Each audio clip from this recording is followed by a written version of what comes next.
მოგესალმებით, თქვენ უყურებთ ღია სივრცეს, მე ნინო ზაუტაშვილი ვარ. ღია სივრცის ბოლო 2025 წლის გამოშვება საზღვრისპირა საქართველოს გვინდა მივუძღვნათ. ჩვენ სეზონის განმავლობაში ვცდილობდით გაგვეცნო იქ მცხოვრები ადამიანები, თქვენამდე მოგვეტანა მათი ყოფა, პრობლემების სათქმელი. დღეს კი მთელ ეთერს მათ უთმობთ ამ ქვეყნის ფაქტობრივ მესაზღვრეებს. ჩვენი სტუმრები არიან გიგლა ოჩიაური, არხოტის მკვიდრი, მარგარეტ დაიაური, სამოქალაქო აქტივისტი, ნანა მეფარიშვილი, არქიტექტორი და ია თაბაგარი, ტურიზმის ანალიტიკოსი. ამ ეთერს ჩემთან ერთად გაუძღვება გელა მთევლიშვილი და მას მინდა რა თქმა უნდა პირველ რიგში დაუსვა შეკითხვა. გელა, როგორ ფიქრობ, შენი აზრით რა განასხვავებს საზღვრისპირა რეგიონებს დანარჩენი საქართველოსგან? გვიანი საღამოშვიდობისა ნინო, მივესალმები ტელემაყურებელს, სტუმრებს, ჩვენს მეგობრებს, მათთან ერთად ვაკეთებთ ამ საქმეს წლების განმავლობაში, რასაც ვაკეთებთ. ხო, რატომ საზღვრისპირა საქართველო? ალბათ ამაზე მნიშვნელოვან თემას სეზონის ბოლო გადაცემისთვის ვერ შევარჩევდით. მე სულ მემეტება ხოლმე დროც და რესურსიც, ენერგიაც და ყველაფერი, რაც კი შეიძლება სჭირდებოდეს დღეს თითოეული ჩვენგანისგან. მაგრამ წლის ბოლოს განსაკუთრებით მნიშვნელოვანია ვილაპარაკოთ კიდევ ერთხელ და შევაჯამოთ საქართველოს საზღვრისპირა ზოლის პრობლემები, გამოწვევები და გამოსავლის გზებზეც რომ ვისაუბროთ. რატომ საზღვრისპირა საქართველო და იმიტომ რომ სამწუხაროდ ბევრი მცდელობის მიუხედავად გადაწყვეტილების მიღებ პირებს არესმით რა სტრატეგიული მნიშვნელობა აქვს ამ რეგიონებს დაწყებული თუშეთიდან, ხევსურეთი, ხევი, რაჭა, ქვემო ზემო სვანეთი, განსაკუთრებით საქართველოს-რუსეთის საზღვრის პირა საქართველოს გულისხმობ, რა თქმა უნდა. და სულ მახსენდება ხოლმე, როდესაც საზღვრისპირა საქართველოზე ვმუშაობთ, გასული წლის ბოლოს ამერიკის სახელმწიფო დეპარტამენტმა გამოქვეყნა ანგარიში, სადაც ხაზგასმით წერდა და მიგვითითებდა იმ საგანგაშო პრობლემებზე, რომლებიც საქართველოს-რუსეთის საზღვრისპირა ზონაში გვაქვს, რომ ის ფორპოსტები სასაზღვრო პოლიციის სექტორებს ვიძახი, ვერ უძლებს ვერანაირ კრიტიკას, ანუ მთელ რიგ სექტორებზე მესაზღვრეები ვერ რჩებიან ზამთრის პერიოდში და ფაქტობრივად სრულად დაუცველი რჩება საზღვრის ეს მონაკვეთი, ვერ რჩებიან, იმიტომ რომ ეს სექტორები ვერ უძლებს ვერანაირ პირობებს, არ არის იქ საცხოვრებელი პირობები, არა მხოლოდ ვინმე შეიძლება თქვას, რომ ბუნებრივად იკეტება მაგალითად კავკასიონის დიდი ნაწილი და არ ჭირდება იქ მესაზღვრე, მაგრამ სინამდვილეში ასე არ არის. იგივე ანგარიშის მიხედვით, რომელიც მე წეგან ვახსენე, წერია რომ ამ ზოლში სწორედ ამ ადგილებში, როგორც თუშეთში, ასევე ხევსურეთში, ხევში, რაჭაში და სვანეთში, ისევ დასავლური ჩვენი დასავლელი მეგობრების მხარდაჭერით და მათი ფინანსური დახმარებით უნდა აშენდეს სწორედ ისეთი სექტორები, როგორიც საჭიროა იმისთვის, რომ იქ გაძლონ მესაზღვრეებმა და სამუშაო პირობები იყოს. და როდესაც უკვე ნოემბრიდან უფრო ადრეც, ალბათ გიგლა მე ამაზე ისაუბრებს, უფრო ადრეც, როდესაც მესაზღვრეები ამ სანაპირო ზოლს ტოვებენ, იქ რჩებიან ადამიანები, გიგლასნაირი, ერთეული გამონაკლისი, იშვიათი და ძვირფასი ხალხი. მესაზღვრეები როგორც ვეძახით ეს? ხო, უიარაღო მესაზღვრეებს ვეძახით. იარაღიც კი აქვთ, მაგრამ უიარაღოს ან უფორმო მესაზღვრეები, მოდი ასე ვთქვათ, მაგრამ თუ საქმე მიდგება ხოლმე და ვინმე მეკითხება, ვისი იმედი უფრო მაქვს, ცალსახად იქ მცხოვრები ადამიანების, რატომ ამით რამე ეჭუკი არ შემოგვს მესაზღვრეების ასე ვთქვათ პატრიოტიზმში ან მოვალეობების შესრულებაში, არა, პირიქით. მაგრამ ისინი მაინც ინსტიტუციის ნაწილები არიან, განსხვავებით ადგილობრივი ძირძველი მცხოვრებლებისგან, რომლებიც არ ემორჩილებიან ვინმეს ბრძანებებს და რომ დასჭირდეთ ღმერთმა არქნას უკანასკნელ ამოსუნთქვამდე დაიცავენ საქართველოს თითოეულ გოჯმიწას. ასე ყოფილა არაერთხელ, ვინც ვიცით საქართველოს ისტორია ეს ბევრჯერ გვაქვს სამწუხაროდ ნანახი და გამოცდილი და ახლაც ზუსტად ვიცი ისეთი კაცები და ქალები ცხოვრობენ დაწყებული თუშეთიდან დამთავრებული ზემო სვანეთის ჩათვლით ამ ზოლში, რომ ზოგჯერ გონზე ვერ მოვდივარ ხოლმე, პირდაპირ შეიძლება ითქვას, როგორ არ ვაქცევთ მათ სათანადო ყურადღებას და როგორ არ ვქმნით მათთვის მარტივ ღირსეულ პირობებს საცხოვრებლად. და დღეს მთელი გადაცემა ჩვენ ამაზე ვისაუბრებთ, ასე გვაქვს დაგეგმილი. და ვნახავთ იმ სიუჟეტებსაც საქართველოს სხვადასხვა კუთხიდან, სტუმრებიც ამაზე ისაუბრებენ და მაინც მინდა რომ მათ შორის ამ ხალხის ხმა კიდევ ერთხელ გავაგონოთ მთელ საქართველოს. შეიძლება არა ამჯერად გადაწყვეტილების მიღებ პირებს, იმიტომ რომ მათ ყველაზე ცუდად ესმით ამ ადამიანების ხმა, მაგრამ საზოგადოებას ხალხს ბევრი რამ შეგვიძლია. ამიტომ ჩვენ კიდევ ერთხელ უნდა გავიგოთ. საზოგადოების ინტერესი ძალიან ბევრს განსაზღვრავს, აბსოლუტურად ვეთანხმები ამაში. გელა მე პირველ რიგში მივესალმები ჩვენს არაჩვეულებრივ სტუმრებს, განსაკუთრებით ბატონ გიგლას და მარგარეტს, იმიტომ რომ ახლა სწორედ გელა ჩამოიყვანა ჩვენთან სპეციალურად გადაცემისთვის, რომ თქვენი ხმა კიდევ უფრო კარგად გაიგონონ ადამიანებმა და გაიგონის სათქმელი, რომელიც თქვენ გააქვთ და ეს სათქმელი ჩვენი სათქმელიცაა, თავისთავადია. გელა მე ხა დაასახელა ის რეგიონების საზღვრისპირა, რომელიც ზუსტად რუსეთს ესაზღვრება და ჩვენთვის ყველაზე მნიშვნელოვანი ალბათ სწორედ ეს ადგილებია. მოდი ხევიდან დავიწყოთ და ბატონ ვახტანგ ფიცხელაურს მოусმინოთ. მე უკვე მოусმინე და გირჩევთ ამაზე უკეთეს ვერაფერს მოისმენთ ნამდვილად.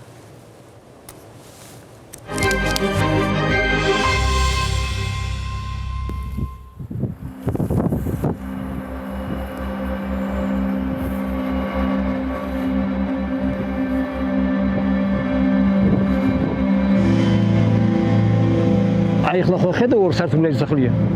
მთელი უკანა კედელი მიწაჭია. ის კედელი სულსველია. ადრე ხალხი უვლიდა. ეს დაინგრევა. ამას წამალი არა აქვს.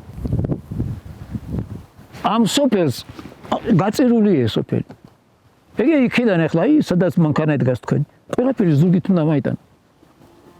ახლა დავიწყე მე რაღაც თქოთ აშენება რა ეს რაღაც. როგორ ვაშენა? ამატან არ გინდა იქიდან. ყველაფერი შენზე უნდა მაიტანა. ჩემი სულია შიგა, ჩემი გულია, ჩემი წინაპრების აშენებულია. და მკვდები, იცი, აი, ცუდად ხვდები, რომ ვიფიქრებ, რომ ეს არ იქნება. ეს ბოდიშს მოიხდი ახლა ერთი პატარას რასაც მაგიყვებით, როცა ახალგაზრდა ვიყავ, ნუ დაახლოებით 10-12 წლის თუ შეიძლება ეგ მომენტია რა. თქვენთან ხო არის ბირჟა? ნუ შეიკრიბებიან და ბირჟას ეძახიან. ჩვენთან არის ერობანი. აი ეგრე იყო ყოველ საღამოზე, როცა საქმე აღარ იყო, მით უმეტეს როცა მაის საქმეზე ზამთრის გომორება იყო, საღამოობით მაინც იკრიბებოდეს. ნუ 9 კაცი მაინც ყო კიდევაც მეტი სოფელში და საღამოზე დაჯდებოდეს, შეიძლება პატარა თიტოროლჭიკას დალერდა და ან ეგრე უბრალო ერობა იყო. ერთმანეთთან საუბრობდეს და ახლოს არ მივიდოდ, მაგრამ შორი ახლოს ვიდი, არ ვიცი რა ის თუ მოხდა ეგრე, გავიგონე. იცლებაო, სოფელი დაიცლებაო, მოვა დრო, დიდი დრო არ სჭირდებაო და ერთმა თქო, იმ მეორემა და ის ერთი ამბობს, აი ეგ მაყურებთ, ეგ არ იკარგება ჩემგრით. დარჩებაო, მაგრამ მე ისმენანებაო, ბოლოს ვინც დარჩებაო და აი ამას დაინახავს. მე რა ვიცოდი რომ ეს მიქნებოდი.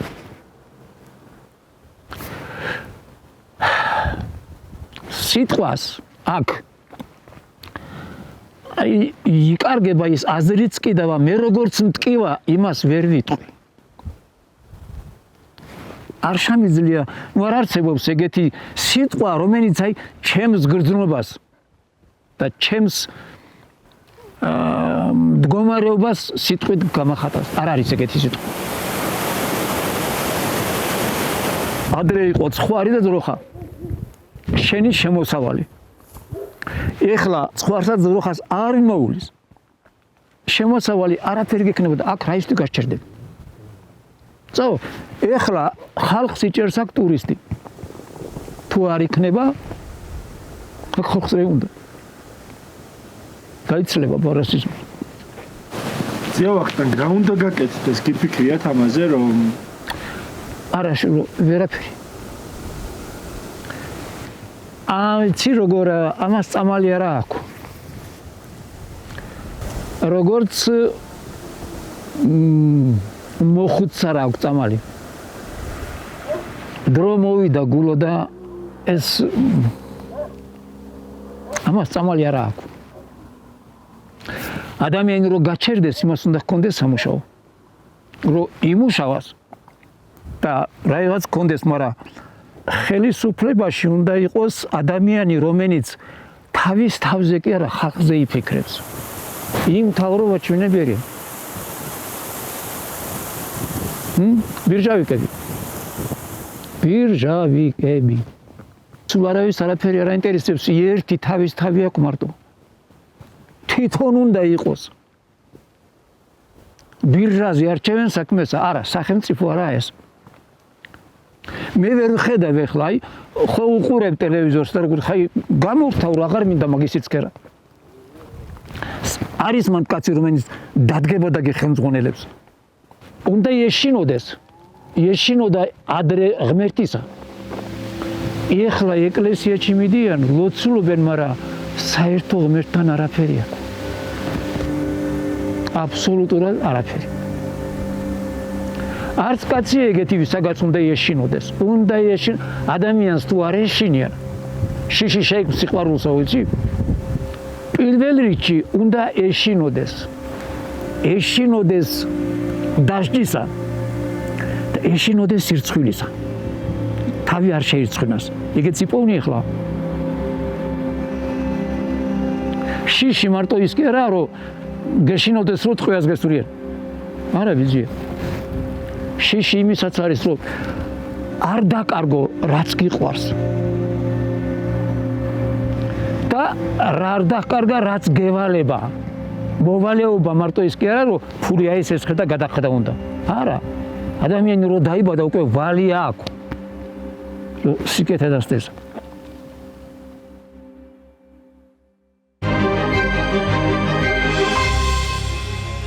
ბატონ გიგლა, ზუსტად ისეთივე შტაბ-ეტილების ქვეშ ვარ ახლა, როგორი შტაბ-ეტილების ქვეშაც ვიყავი, როდესაც თქვენი ინტერვიუ გელასთან მოვისმინე და ეს იყო მართლა საოცარი სიბრძნით გამსჭვალული ინტერვიუ. თქვენ ჭიმღას ხევსურეთს ძალიან დიდი ხანი ამაგრებდით, ანუ ზუსტად იგივე მდგომარეობაში იყავით, რა მდგომარეობაშიც არის ახლა ამ წუთას ბატონი ვახტანგ ფიცხელაური.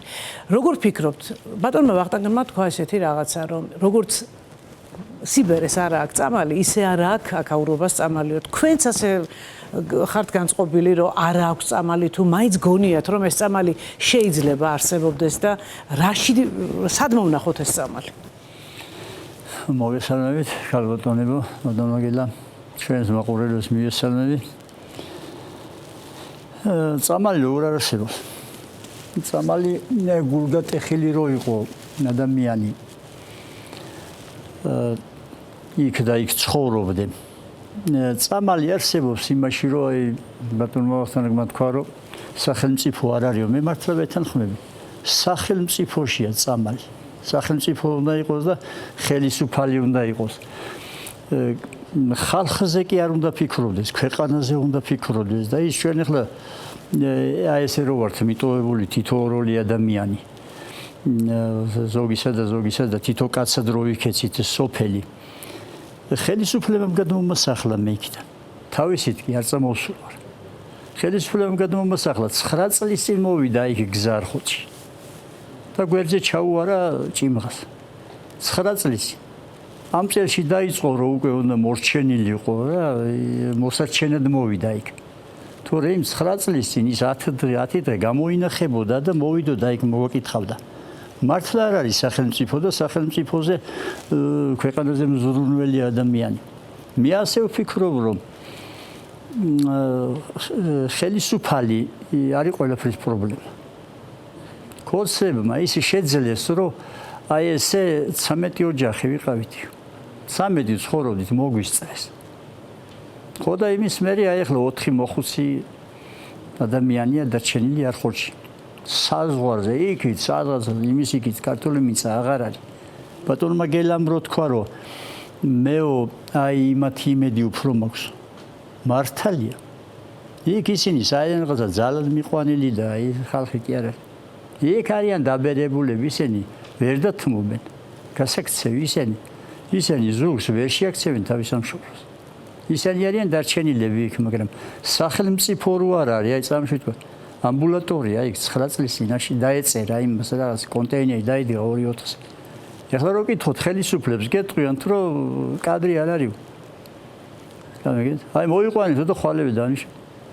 ეს ტრიუგია ხელფასი არ არის.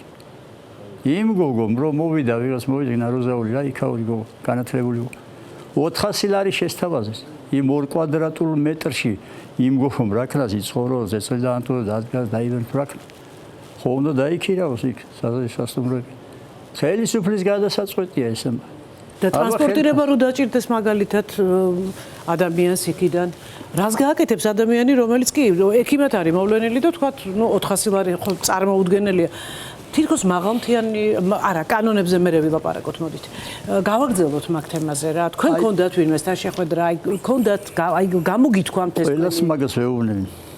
ყველას მაგას ვეუბნები ის საზოგადოებრივი ჩამოვიდა გადაიღეს მაგრამ ეს ხმა იქამდეც არ მიდის როცა სასარგებლოს ვერაფერს ვერ ვიტყვი და სასარგებლო ჩვენ ხომ მე ისე ქვეყანაზე იმაზე ვილაპარაკებ დღეს ხელისუფლების ვალდებულებაზე ვილაპარაკებ და მოვალეობაზე ვილაპარაკებ აი იმაზე ხო თანხმდებით რომ იმის იქით ქართული მიწა აღარ არის კი იმის შენარჩუნებაზე და ხო აუცილებელია იმაზე ხო თანხმდებით რომ იქ ჩვენი ოჯახის წევრები არიან ის ჯარისკაცები 10 მიტოვებული ჯარისკაცი იმათ თუ რამე გაუჭირდეს რას ვაკეთებთ რითი ვეხმარებით ბარისახოდან იმ 80 კილომეტრზე ახლა მშუაზავდა ჯარს დავზრავ ესე იგი ვატყუებთ ქვეყანას იმიჯებს ცირავთ რაღაც რო იყოს იქ რავოდი მე გახდეს ეგთანი არ არის და ის ვინც ცხოვრობენ ისინი იქიდან არ გამოუშვათ ერთი ეგთანი რომ მივავლინოთ აბა იმ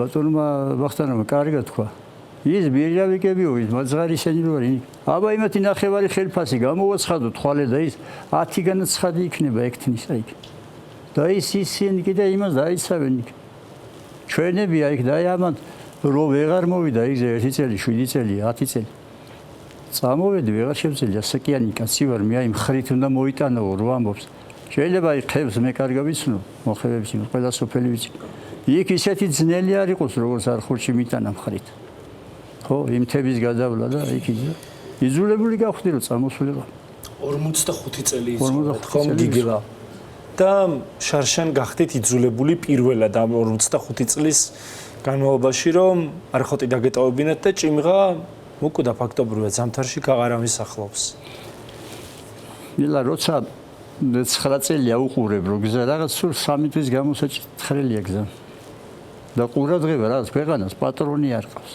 გაბრაზდები მე რომ ამოდი ჯერ ვენახია ჩიხო თავის საკუთარი ვენახის გაჩევა გამწარებულმა რომ არაფერს ნუ აი ყურადღებას რო არავინ არ აქვს და წამოვედი გზა ისევ არ მოვიდა და მოკვდა ჭიმღა მოკვდა ის ხო შეძლეს რომ მოკლეს ჭიმღა რა 50 წელი უნდა მეცხოვრა ესე მქონდა რა ნახევარი საუკუნე ჩემი დაბადების ადგილში ვიცხოვრო მე კიდე რაღაც გავაკეთო ხო და აი ძალიან იძულებული გავხდი იმიტომ რომ თანასაკიც 70 წლის კაცი ვარ და ვეღარ შევძელი მაგრამ ამას ვინმე როცა შეიცვალა მოვა და ეშველება სამშობლოს ეშველება ძალიან ადვილად ეშველება სხვა შორის ბატონი ვახტანგი ხას უსვამდა იმას რომ ტურიზმს შეუძლია გადაარჩინოს ეს სიტუაცია ანუ ის სიტუაცია რაც ახლა არის ხევში გელა შენ როგორ ფიქრობ ახლა აი შენი დაკვირვებით დადიხარ სულ საზღვრისპირა რეგიონებში იღებ ადამიანებს მათ პრობლემებს მათი სათქმელი ჩამოგაკ აი როგორ ფიქრობ არის მართლა გზა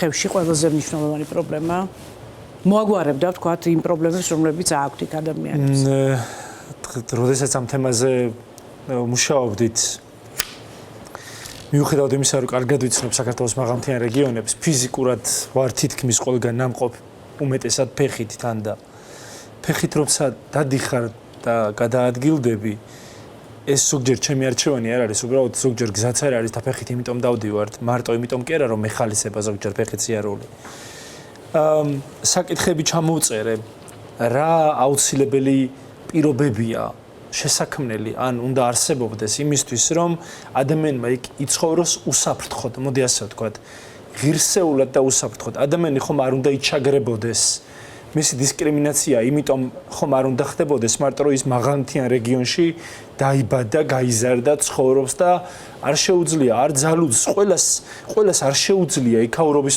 მიტოვება რამდენიმე წლის წინ მახსოვს მთისამბებმა კამპანია დაიწყო სვანეთიდან დიალიზის ცენტრის გახსნის მოთხოვნით 2 სიტყვით შევეხები ანუ მიუხედავად იმისა, რომ ეს პროგრამა საქართველოში ხორციელდებოდა 1996 წლიდან მთლიანად საბიუჯეტო დაფინანსებით, საქართველოს არც ერთ მაღალმთიან რეგიონში დიალიზის ცენტრი არ არსებობდა და სვანეთიდან რატომ დავიწყეთ? იმიტომ რომ ჩვენი უფროსი მეგობრები ნარგიზ ნიგურიანი და სხვები იმ კუთხის სხვანაირი გულშემატკივრები, როგორიც ბატონი გიგლა, როგორებიც ამ სტუდიაში შედან ახლა გვეუბნებოდა რომ ადამიანები კვდებიან ამის გამო ეს ცენტრი რომ არ არის და წარმოგიდგენიათ მესტიაში რომ ცხოვრობდეს ადამიანი მან რა გზა უნდა გაიაროს ვინც სვანეთშია ნამყოფი რამდენი დრო უნდა დასჭირდეს რომ ზუგდიდამდე ჩააღწიოს სადაც დიალიზის ცენტრი იყო და არა ეს დიალიზი არ არის შენ კეთილ ნებაზე დამოკიდებული გაიკეთებ თუ არ გაიკეთებ ის თუ არ გაიკეთე ის თუ გჭირდება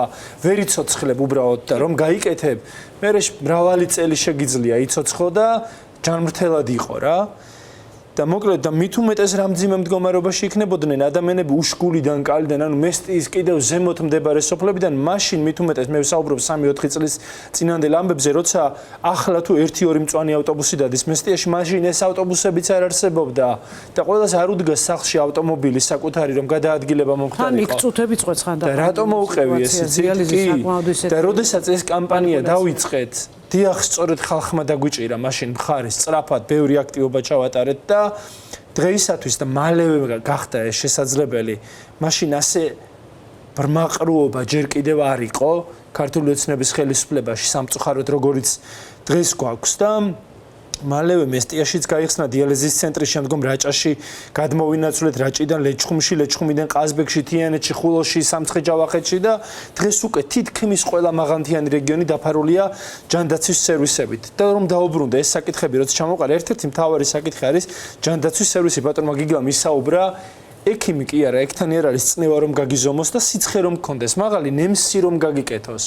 აი დღეს არხოტის სამჯერ კიდევ ცოცხალ სოფელში ჭიმღა ისევ რაღაცა მეცოცხლება. გიგლას რომ ხედავ, ვერ ვის სიგრძეგანებ, ვერ ვაცნობიერებ, რომ ჭიმღა მკვდარია, იმიტომ რომ ჭიმღაში ჩემი პირველი ასულაც და ჭიმღასთან ჩემი კავშირიც რაღაცნაირად გიგლაზე გადის.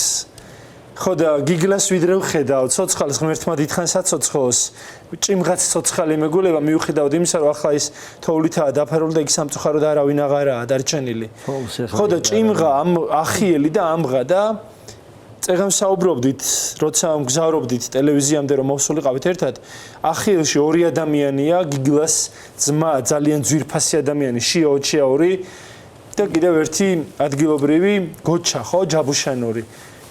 და ქვემოთ რეინჯერი ზეზვა უკვე ახიელში და იმის ქვემოთ არის კიდევ ორი სექტორი ტერღა და ტანიე, სადაც რამდენიმე რაღაც ჯამში ალბათ 2 ათეული მესაზღვრია. აი ასეთი მძიმე მდგომარეობაა, რატომ ანუ იმდენად მძიმე ვითარებაა საქართველოს რუსეთის ზოლზე.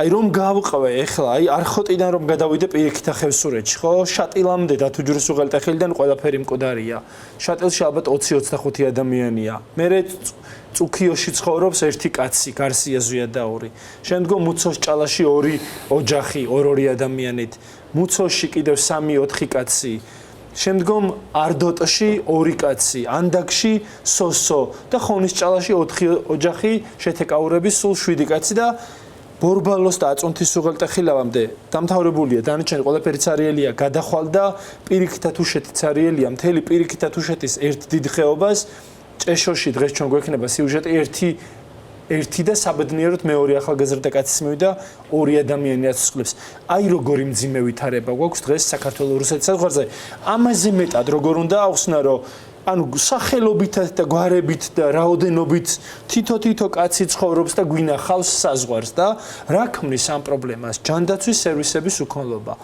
ადამიანი ავად რომ იყოს კაცი არ არის შენი მომხედავი აბანოს უღელტეხილიც იკეტება დათვი ჯვარიც იკეტება ზამთარში მთელი ზამთარი კი 6 თვე გრძელდება გადასვლა ფაქტობრივად შეუძლებელია და თუ ღრუბლიანი ამინდი იყო სასაზღვრო პოლიციის ვერტმფრენიც ვერ აღწევს და ვერ აგნებს გზას და ამ დროს რა ხდება განწირული ხარ უბრალოდ სასიკვდილოდ სხვა ანუ უნდა გაძლო ვიდრე გამოიამინდებს სამზიანი იქნება ხო და ვერტმფრენი მოგისწრებს რამე ჯგუფით გზა არ არის განათლების სერვისებზე ალბათ ვისაუბრებთ აგერ მარგარეტი მიზის გვერდით და შატილის სკოლა დახურვის საფრთხის წინაშეა, ერთადერთი სკოლა მთელი პირიქით და ხევსურეთში, დღემდე სატელეფონო კავშირი არ არის ხალხო საზღვრისპირა ზონებში. ინტერნეტით ძლივს გაკეთდა და ისიც იმიტომ რომ უკაბელოა, იქაც პრობლემებია. რა გაზმომარაგება და რა ელექტრომომარაგება და გიგლას დღემდე არ აქვს 3.800.000 ლარი დახარჯეს ბიუჯეტიდან არხოტის ხეობის ელექტროფიცირებისთვის და გიგლასთან 800.000 ლარი გადაიხადეს მიწაში რომ კაბელი ჩაედოთ და დღემდე უშქოდ არის ჭიმღა დარჩენილი, იმიტომ რომ ის ფული შეჭამეს, როგორც ახლა რომ ხედავთ, რომ პრემიერ-მინისტრიდან დაწყებული ქართული ოცნების პროკურატურას თუ დაუჯერებთ, სახელმწიფო საფრთხების სამსახურის უფროსით დამთავრებული ეკონომიკის სამინისტროზე და თავდაცვის სამინისტროზე აღარაფერს ვამბობ, ყველა თურმე მილიონებს თავის ჯიბეში ეზიდებოდა და რა გასაკვირია რომ გიგლასთან 800.000 ლარი გამოყო სახიელიდან ჭიმღამდე რომ შუქი აყვანილიყო და კაცი უშქოთ დარჩა ბოლო 5 წელი ისევ არც მანამდე ქონდა, მაგრამ რო გააკეთეს და 800.000 დახარჯეს თითქმის მილიონი მას შემდეგაც უშქოდ იყო. ეხა ხომ გასაგებია ამ ქვეყნის დიაგნოზი რაც არის კორუფციაში ვიხრჯობით და იმიტომ არის საზღვრისპირა ზოლი ასე გაუბედურებული და გათვალისწინებული. აი ხა თუშეთი ახსენე ია ნანა ჩვენ უკვე შემდეგ აი შეჯამებისკენ რო წავალთ აუცილებლად ტურიზმი რადგან ახსენა ვახტანგმა ეს სულ მიტრიალებს თავში ბევრი კითხვაა ძალიან რა შესაძლებლობები არსებობს და რამდენად ეს იხმარება მართლაც რეგიონის განვითარებას თუმცა სირთულეებიც არის რაც მე ადრე მომისმენია და მაგაზე უსათუოდ მე ვილაპარაკებთ და დავსვამ შეკითხვებს აუცილებლად თუშეთზე გადავდივართ სიმართლე გითხრა ძალიან ბევრი რამ მაქვს თითქოს ცხოვრებაში ნანახი ძალიან ბევრი რაღაც გადაგვიღია, ფეხით მივლია, ძალიან ბევრ რეგიონში საქართველოსი და თუშეთი ეს არის ჩემთვის სოფლიოში საუკეთესო ადგილი. სოფლიოში საუკეთესო ადგილი, მე მსგავსი არაფერი უბრალოდ არ მინახავს. მაგრამ გიგლა, ხა თქვენ არ გეწყინოთ ეს რადგან თქვი ესე, მე დარწმუნებული ვარ რომ ჭიმღაც არანაკლებია ვიდრე თუშეთი, მაგრამ უბრალოდ იქ გატარებული 5 დღე ჩემთვის იყო დაუვიწყარი და იქნება ყოველთვის. აი ხლა იქაც ერთი კაცი მეგულება ელდარ ბუკაიძე, მე არ ვიცი ხა ბატონი ელდარი უყურებს თუ არა გადაცემას, მაგრამ ერთი რამ მინდა უთხრა რომ ყოველთვის მახსოვს, ყოველთვის მეხსომება და ყოველთვის ვიქნები აღფრთოვანებული ამ არაჩვეულებრივი შენაკო და ომალო და აი რო აუხვიეთ ომალოდან შენაკოს კენგელა მე მეგონა რომ ნახაც უყურებდი როცა დავინახე შენაკო ესე მთაზე შეფენილი პირდაპირ რაღაცა ჭიმღაშიც და ყველა რა თქმა უნდა ბევრი რამ ანახი გვაქვს მაგრამ იმისთვის რომ ტურიზმი განვითარდეს ცოტა შეიძლება ჩვენი სურვილიც არის საჭირო რომ მეტად მოვედოთ ჩვენ საყვარელ სამშობლოს და ვნახოთ ძალიან ბევრი ის ადგილი რომელიც უნდა ვნახოთ და უნდა ვიცოდეთ რომ ჩვენ ამის პატრონები ვართ რა თქმა უნდა თავრობამ საზოგადოების ინტერესიც რაღაცნაირად მედიამ ალბათ 1-2 მაგათ უნდა გავზარდოთ ამ კუთხეების მიმართ. მოდით უშეთზე ვიდეო ვნახოთ ახლა.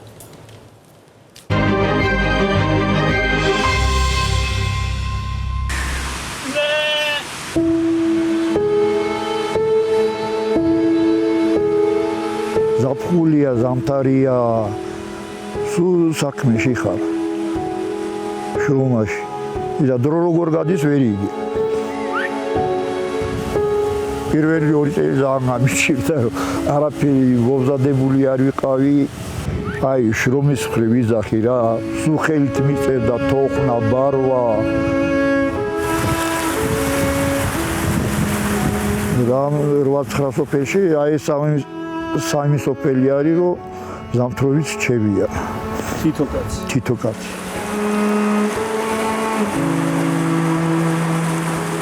და სახელმწიფო უნდა დაუდგეს გვერდზე, რა ვიცი, აი დახმარებები უნდა იყოს რაღაცა, მაგრამ მე ვერ ავხედავ, რავი, რამდენი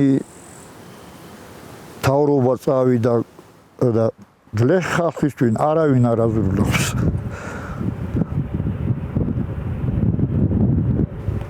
აი რაღაც რომ გაჭირდეს ვერტალიოტი რომ მოდიოდეს ყოველ იმაზე. თვეში ერთი რეისი მაინც იყოს, აი ეს ვინც მთაში ვართ. იმაზე ერთი რეისი გაკეთდეს, რომ რაღაც პროდუქტი იქნება, რაღაც იქნება საჭიროება რომ გაკეთდეს. თვეში ერთი რეისი. ზამთარში. ხო. ვიდრე გზა ჩაკეტილი. ხო. ტექნიკები შემოიტანეს ვითომ და მოზამთრეებზეო ეს ტექნიკასაც წავიდა აზია რა ვარ. ფიზიკურად აი თიბა გინდა, ის გინდა, კარტოფილი უნდა დათესო რაღაცა. კი ვიყიდე 4500 მივეცი სათიბში, მაგრამ არა თიბავს. ის ძვირი რო ვიყიდო იმდენს ვეღარ ავწუდები 12-15 ვიღირს კაი სათიბები რო გავთიბო. ცოტა დახმარება დაფინანსებით რაღაც 50%-იანი რაღაც რო იყოს შეწოდებოდა ადამიანი იგეთ იმას. ტექნიკა თუ იქნება და ყველაფერი ფიზიკურად იმდენი შრომა არ მოუწევს, ბევრი დარჩება. ევროპისკენ მივდივარ თუ და ევროპაში მე მგონი ეგრე არა შრომობენ თოხით და ბარის რა რომელი დროა ეხლა სარბეიდგინე ყველა ტექნიკაზეა გადასული მაგრამ ტექნიკა ძვირი ჯდება ჩვენ ვერ ავწუდებით ეგ ტექნიკას რომ გავიადვილოთ შრომა აქეთ ჩეჩნეთიო რუსეთი და იმ ჩიგოს იქიდან უკვე შენაკოსკენ დაღესტანი მანე და რო შეხვიდე დაახლოებით 5 კილომეტრში 5 კილომეტრი შესაძლოა ჩვენა ვართ მესაზღვრეები პრინციპში ისე არ ხარ ვართ მაგრამ უხელფასო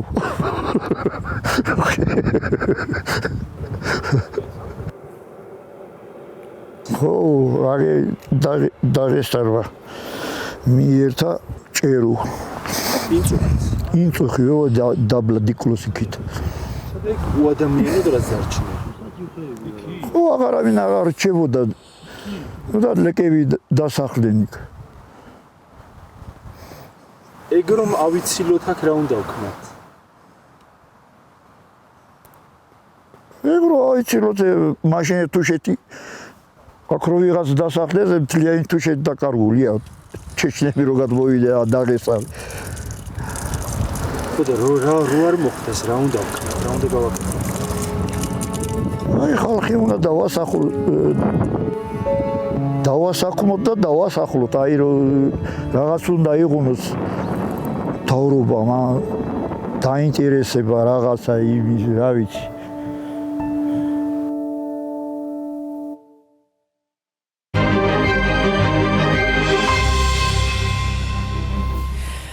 ნანა ვიცი რომ ძალიან კარგად იცნობ თუშეთს, ძალიან ბევრი გიმუშავია, გივლია, იცი ზეპირად ყველაფერი. აი ხლა თითქოს რაღაცა რეცეპტები თავად ბატონ ზურაბ აბალოიძესაც აქვს, როგორ უნდა გადარჩეს, ვთქვათ, თუშეთის ეს არაჩვეულებრივი სოფელი, მაგრამ შენ რა მოსაზრებები გაქვს ამასთან დაკავშირებით? აი ამ შრომის დროს, აი კულტურული მემკვიდრეობა თავიდან ბოლომდე თუშეთი, ხო? აი როგორ უნდა მოხდეს ისე რომ ადამიანებმა იცხოვრონ კიდევაც ამ კულტურული მემკვიდრეობის ძეგლში, ისე რომ სარგებელიც მიიღონ და არც არაფერი დაზიანდეს და არ მოხდეს ისე როგორც მაგალითად მოხდა უშგულში. აი როგორ შეიძლება ეს კარგად ასე შეიკრას და ჩვენ ჩავთვალოთ რომ ცხოვრობთ კულტურულ მემკვიდრეობაში, ოღონდ ვუვლით მას და ვაკეთებთ ყველაფერს იმისთვის, რომ ეს ჩვენთვისაც იყოს სასარგებლო და ტურისტისთვისაც ძალიან მიმზიდველი. სანამ გზებზე დავიწყებ ლაპარაკს, მინდა მოკლედ ვთქვა რა არის თვითონ კულტურული მემკვიდრეობა. კულტურული მემკვიდრეობა არის ადამიანის ან ადამიანის მიერ ბუნებაზე ზემოქმედების შედეგად მიღებული შექმნილი რაღაცა მოძრავი ან უძრავი ნივთი, რომელსაც ახასიათებს განსაკუთრებული ღირებულება, რომელმაც გაუძლო დროს, რომელიც ასახავს ერის რაღაცა კონკრეტულ ისტორიულ ეტაპზე განვითარების, ასე ვთქვათ, ამსახველია და რომელიც არამატერიალური კულტურული მემკვიდრეობის შემთხვევაში გადაეცემა თაობიდან თაობას. ანუ რომ გავაანალიზოთ, კულტურული მემკვიდრეობა ადამიანის გარეშე ვერც შეიქმნება და მით უმეტეს ვერ გადაეცემა მომავალ თაობას, ხო? ამიტომ საუბარი იმაზე კულტურულ მემკვიდრეობას რა პრობლემები აქვს და როგორ შეიძლება მისი ან შენარჩუნება, ან განვითარება, ან მოვლა, ამის პასუხი არის ადამიანი. ჩემთვის მთელი ამ საზღვრისპირა საქართველოს ყველა რეგიონის, დღეს როგორც ვიცი, 5 სხვადასხვა რეგიონს უნდა შევეხოთ, ხუთივესთვის ერთი საერთო, რა თქმა უნდა, განსაკუთრებულად აქვს განსხვავებული პრობლემები თითოეულ მათგანს, მაგრამ ერთი საერთო, რაც არის მათთვის პრობლემა, არის დაცლილი სოფლები. უადამიანოდ დარჩენილი სოფლები და როგორც კულტურული მემკვიდრეობის შექმნისთვის არის საჭირო ადამიანი, ისე არის მისი მოვლისთვის და შენარჩუნებისთვის და აუცილებლად ხაზგასასმელია, რომ ადგილობრივი ადამიანია საჭირო იქ დაბადებული, გაჩენილი, გაზრდილი, რომ იცნობს, მისი შექმნილი ან მისი წინაპრის შექმნილია და ტრადიციას ფლობს, ცოდნა აქვს გადმოცემით, ცოცხალი და ამით ცხოვრობს, ამით იუვლის და ამით აცოცხლებს იქაურობას. თორე ქალაქიდან ჩასულ ადამიანს შეუძლია შეაფასოს მდგომარეობა, როგორ მდგომარეობაშია კულტურული მემკვიდრეობა, ღირებულება მისი რამდენად ასე ვთქვათ, იმიტომ რომ ადგილობრივებს ცოტა აღქმა უჭირთ ხოლმე ისეთ სიმდიდრეში ცხოვრობენ, რომ ხანდახან ბოლომდე ვერ იაზრებენ რამ ხელამნიშნულობის კულტურულ მემკვიდრეობას ფლობენ, ადამიანები განსაკუთრებული ხალხია, აბსოლუტურად განსაკუთრებული. და ასევე შეუძლიათ მონიტორინგიც, ასე ვთქვათ, ქალაქიდან ჩასულ ადამიანს, მაგრამ ადგილზე თუ ადგილობრივი არ ცხოვრობს, ჯერ ერთი გაცილებით ძვირი ჩდება კულტურული მემკვიდრეობის შენარჩუნება. მერე აი ესეთი ხელოვნური სუნთქვასავით არის, იცით, ვერ აცოცხლებ ბოლომდე, შეიძლება როგორც სამუზეუმო ექსპონატი შეინარჩუნო, მაგრამ რაღაცა დროის მერე ის მაინც მოკვდება. მუცოში. მუცოს მაგალითსაც ვიტყვი, მაგრამ მე მინდა ხაზი გავუსვა, რომ ცოცხალი სოფელი არის აუცილებელი ქართული საზღვრისპირა ნებისმიერის, მაგრამ აი საზღვრისპირა რეგიონის რატო ვუსვამ ამას იცით ხას განსაკუთრებით, რომ იქ ჯერ ერთი გამაგრებული ისტორიული დასახლებები, ასეთი დასახელებით არის ცნობილი ეს კომპლექსები, გამომდინარე მათი ფუნქციიდან, იმიტომ რომ სასაზღვრო ზოლი იყო ოდითგანვე, როგორც აღმოსავლეთიდან მოყოლებული თუშეთი, ხევსურეთი, გადავდივართ იქით სვანეთი ხო, გაყოლებაზე. ტრადიციულად მათ სისხლში ჰქონდათ ეს მესაზღვრეობა.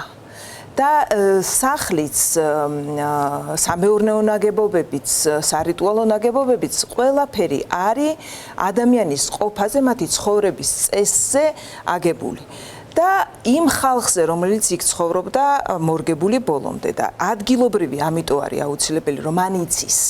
მას სხვანაირად უყვარს და ის სხვანაირად უვლის. ეხლა თუშეთზე რომ გავაკეთოთ ჩემი კომენტარი, თუშეთში არის 54 სოფელი ეს სახელების მიხედვით და აქედან ცოცხალი არის მხოლოდ 7.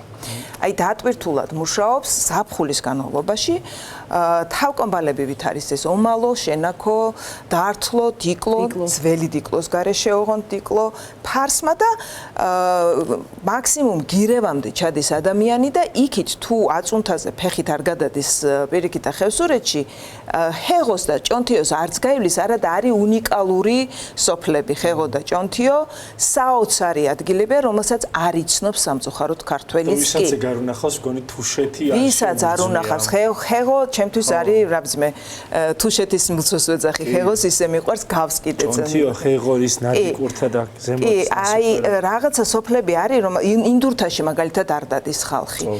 ჩემი გადმოსახედიდან აქ იაც ილაპარაკებს ტურიზმის კუთხით როგორ ხედავს. აუცილებლად პირდაპირ მინდა ჩემი გადმოსახედიდან მე მგონია რომ გამოსავალი რამდენიმე 3 მოვინიშნე ჩემთვის, როცა ამ გადაცემაზე ვფიქრობდი, რა შეიძლება იყოს გამოსავალი. პირველი აუცილებელი არის განვითარების გეგმა უნდა არსებობდეს კონკრეტული სოფლისთვის თუ არა რაღაცა არეალისთვის, რომელშიც ეს სოფელი შედის. და ეს განვითარების გეგმა გულისხმობდეს უნდა შეიძლება ერთ მოკლე პერიოდში ვერ მოხდეს ყველა სოფლის გაცოცხლება და აღდგენა, კულტურული მემკვიდრეობის აღდგენაც ვერ მოხდეს, იმიტომ რომ ძალიან ძვირია და ჩვენ არ ქვეყანას ეს არ ძალუძს. მაგრამ აი თუშეთის უბრალოდ ახმეტის მუნიციპალიტეტის სივრცითი მოწყობის გეგმა არის დამუშავებული, სადაც 10 მიტოვებული ციხე სოფლისთვის. ჩვენ შევიმუშავეთ განვითარების გეგმები, მათ შორის განვითარების ვექტორები. ეხლა ამაში რას გულისხმობთ? ყველა სოფელი შეიძლება ვერ ამუშავდეს როგორც ცოცხალი, მაგრამ გაკეთდეს როგორც მუზეუმი, სოფელი მუზეუმი. აი ჭონთიოს შემთხვევაში მაგალითად რახან გადასასვლელთან ახლოს არის აწუნთის უღელტეხილთან, ის შეიძლება იყოს საფეხმავლო ტურიზმისთვის, ასე ვთქვათ, როგორ ვთქვა, შესვენების ადგილი, საცხენოსნო ტურიზმის. თითოეულ სოფელს უნდა გამოეძებნოს თავისი ნიშა, ასე ვთქვათ, სახასიათო, რომელიც მას შეუძლია მხოლოდ რომ ასე ვთქვათ მის გარშემო რადიუსში აიღოს თავის თავზე და ეს თავკომბალა სოფლები კი არაფერი საწინააღმდეგო არ მაქვს ღმერთმა ამრავლოს ტურიზმი ჩვენიც ტურისტიც და უცხოელი ტურისტიც ამ სოფლებშიც მაგრამ რაღაცნაირად უნდა გადანაწილდეს ანუ ამისი დაგეგმვა უნდა მოხდეს სწორად და ყველაფერი რაც მოყვება მე ტურიზმს, აი მასიურ ტურიზმს, ია უკეთესად ახსნის, რამდენი ცუდი რამის მოტანა შეუძლია. ნარჩენების მართვიდან დაწყებული, ბუნების, კულტურული მემკვიდრეობის ძეგლების განადგურებით დამთავრებული. ისედაც ხდება ტურიზმის განვითარება, მიუხედავად იმისა, რომ გზა არ არის სახარბილო მდგომარეობაში, ხო, ადგილობრივებს მაინც მიყავთ. იმიტომ ხდება ამ ტურიზმის განვითარება. ხენებითაც გადაადგილდებიან ეს ყველა. და არ არის ხოლმე უსაფრთხო ხშირ შემთხვევაში ეს გზა, მაგრამ ხდება იმიტომ, რომ ტურიზმი არის შემოსავლის წყარო. სხვა შემოსავლის წყარო ადგილობრივ მაცხოვრებელს იქ არ აქვს. მაინც სპონტანურად, მაინც დაუგეგმავად და მაინც ქაოტურად ხდება ტურიზმის განვითარება და ეს რომ დაგეგმილად ხდებოდეს და მართული რო იყოს, ანუ გეგმის არსებობა და ამ გეგმის მართვა არის აუცილებელი პირველი ნაბიჯი მე ვთვლი, რასაკვირველია ყველაფერს ჭირდება პოლიტიკური ნება. ამის გარეშე თუ არ არის ნება ხელისუფლებიდან გაცხადებული, არაფერი არ გამოვა და ადამიანი ვახსენე და ნომერი პირველი პრიორიტეტი ადამიანი უნდა იყოს მეთქი მათ შორის კულტურულ მემკვიდრეობაშიც სამწუხაროდ დღევანდელი ხელისუფლების პირობებში ადამიანი არც ფთაში არც ბარში და არც რუსთავაზე პრიორიტეტი არ არის მაგრამ ნუ ხო იმედი გვაქვს რომ ეს როდესმე შეიცვლება და ნამდვილად გვაქვს ამის იმედი. ია. აი ხო ჩვენ იგივე თქვათ სოფლის მეურნეობის თემაზეც კი ლაპარაკა ბატონმა ზურამ ის რომ დღეს 21 საუკუნეში ისევ ბარით და თოხით ეწევა ადამიანი თავის სოფლის მეურნეობის საქმეებს, რაც ფაქტიურად წარმოუდგენელია. ყველაფერი რაზედაც ახლა ლაპარაკობდნენ ჩვენი სტუმრები არის პირდაპირ მიმართული სახელმწიფოს ნებისკენ, პოლიტიკური ნებისკენ, რომელიც ამ ყველაფერში უნდა მონაწილეობდეს, ალბათ მართავდეს კიდევაც. რა არის ის მთავარი, რაც უნდა იყოს პოლიტიკური ნების შემთხვევაში გამოხატული და როგორ უნდა ეხმარებოდეს სახელმწიფო კულტურული მემკვიდრეობის ძეგლების აღდგენას, ადამიანების დაბრუნებას თავის ადგილებზე, რომ მათთვისაც იყოს ეს, თქვათ, დაბრუნებისთვის შექმნილი პირობები. აი, რა უნდა კეთდებოდეს ამის? პირველ რიგში ვიტყოდი, რომ თავისთავად ხელისუფლებაში უნდა იყვნენ ისეთი ადამიანები, რომლებსაც ექნებათ პასუხისგებლობა თითეული რეგიონის წინაშე. და უნდა მნიშვნელობა იცოდნენ იმისი, რასაც აკეთებდნენ. ცოდნა ქონდეთ ამისი. და უნდა განიხილავდნენ აი სათითაოდ ყველა ფაქტორს, რომელიც ახსენეთ, როგორც ძალიან მნიშვნელოვანს, ანუ უნიშნელოვანეს. აი ეს უნდა განიხილავთ. და მე თვითონ გითხრათ, როდესაც საქართველოში იქნება ნორმალური ხელისუფლება, აი არავითარ შემთხვევაში არ უნდა ამ პატარა ქვეყანაში უნდა კონდეთ შესაბამისი ცოდნა, ისეთი არა რომ არ ხოტი რომ საქართველოა თურმე იციან არ იციან და ესეთი შეკითხვა რამდენიმე დასვა ერთს არ უკითხავს სხვათა შორის, როგორც ტურიზმის სექტორიდან, ისე პარლამენტიდან. წარმოუდგენელია. კითხვა რაზე დაისვა? არ ხოტი საქართველოში არისო? არ ხოტის ხეობაზე იყო ლაპარაკი და ამიტომ ვამბობ, რომ პირველი არის, რომ თავისთავად ხელისუფლების პასუხისგებლობა და ცოდნა. და შემდეგ რა უნდა გაკეთდეს? მე არ ვარ მომხრე, რომ ყველაფერი იყოს ტურიზმზე დამოკიდებული. იმიტომ რომ ტურიზმი შეიძლება რაღაც პანდემიის გამო შეჩერდეს, სხვადასხვა მიზეზების გამო, შეიძლება სტიქიური უბედურების თუ ასე შემდეგ, მაგრამ ძალიან მკაფიოდ ხედავ, აი მაგალითად თუშეთი რო ავიღოთ. თუშეთის განვითარებას მე ხედავ ძალიან მკაფიოდ. იცით რა მოხდა წლების განმავლობაში, ვაკვირდები პირველად სულ პატარა ვიყავი თუშეთში რომ მოხვდი და მას მერე, რა ვიცი, ეთნოგრაფია, ტურიზმი და უამრავ პროექტზე მიმუშავე. და აი ეხლა რაც ჩამოყალიბდა, იცით რა ეს ხალხმა ჩამოაყალიბდა, ეს მოდელი ტურიზმის, ის რომ იყოს დაუშვათ სეზონური, ძალიან კარგი იქნება იქ თუ ხალხი დარჩება საზღვრისპირა სოფლებში და ამაზე ბევრი უკვე ითქვა აქ რომ პირობები უნდა ქონდეთ, რასაკვირველია, უსაფრთხოება და ღირსეული პირობები. მაგრამ თუშეთში რომ მიდიხართ, ვის ხვდებით, ვის ხედავთ? ხედავთ გიდებს, მძღოლებს, ტურისტებს, საოჯახო სასტუმროების მასპინძლებს, იქ მომუშავე პერსონალს და ძალიან ცოტას ხვდებით თუნდაც იმ მომთაბარე ადგილობრივ ადამიანს. თუ ვინმე მომთაბარეობს დაუშვათ თუშურ სოფლებში, ისინი მუშაობენ, ასე ვთქვათ, სეზონის განმავლობაში. და ისე რომ მუდმივ მაცხოვრებელი თითქმის არ არის, ყველა ერთმანეთს ვიცნობთ, მე მგონი თუ კი ვინმე არის.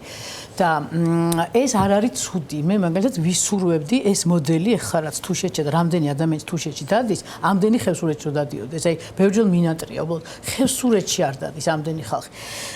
ანუ მოთხოვნა, განაპირობა ზუსტად ამდენი საოჯახო სასტუმრო, დისტრიბუციის მანქანები მოძრაობენ ამ გზებზე და სასაცილო ის არის, რომ მე ყველანაირი დისტრიბუციის მანქანა ვნახე, მე მგონი სანტინოდან დაწყებული და სირცხვილი ხო არის არა რეგიონი, რომელიც მესაქონლეობით იყო განთქმული, მაწონი და სხვა რძის პროდუქტი ყველიც კი ბარიდან ადიოდეს ესეთ რეგიონში. თუმცა მაქვს იმის იმედი, როგორც ახლა ხალხმა ეს ტურიზმის ესეთი მოდელი ჩამოაყალიბა და მათ დაეხმარნენ დონორები, ამას ჰქონდა ძალიან დიდი მნიშვნელობა, რომელიც არ შეიძლება რომ დავუკარგოთ.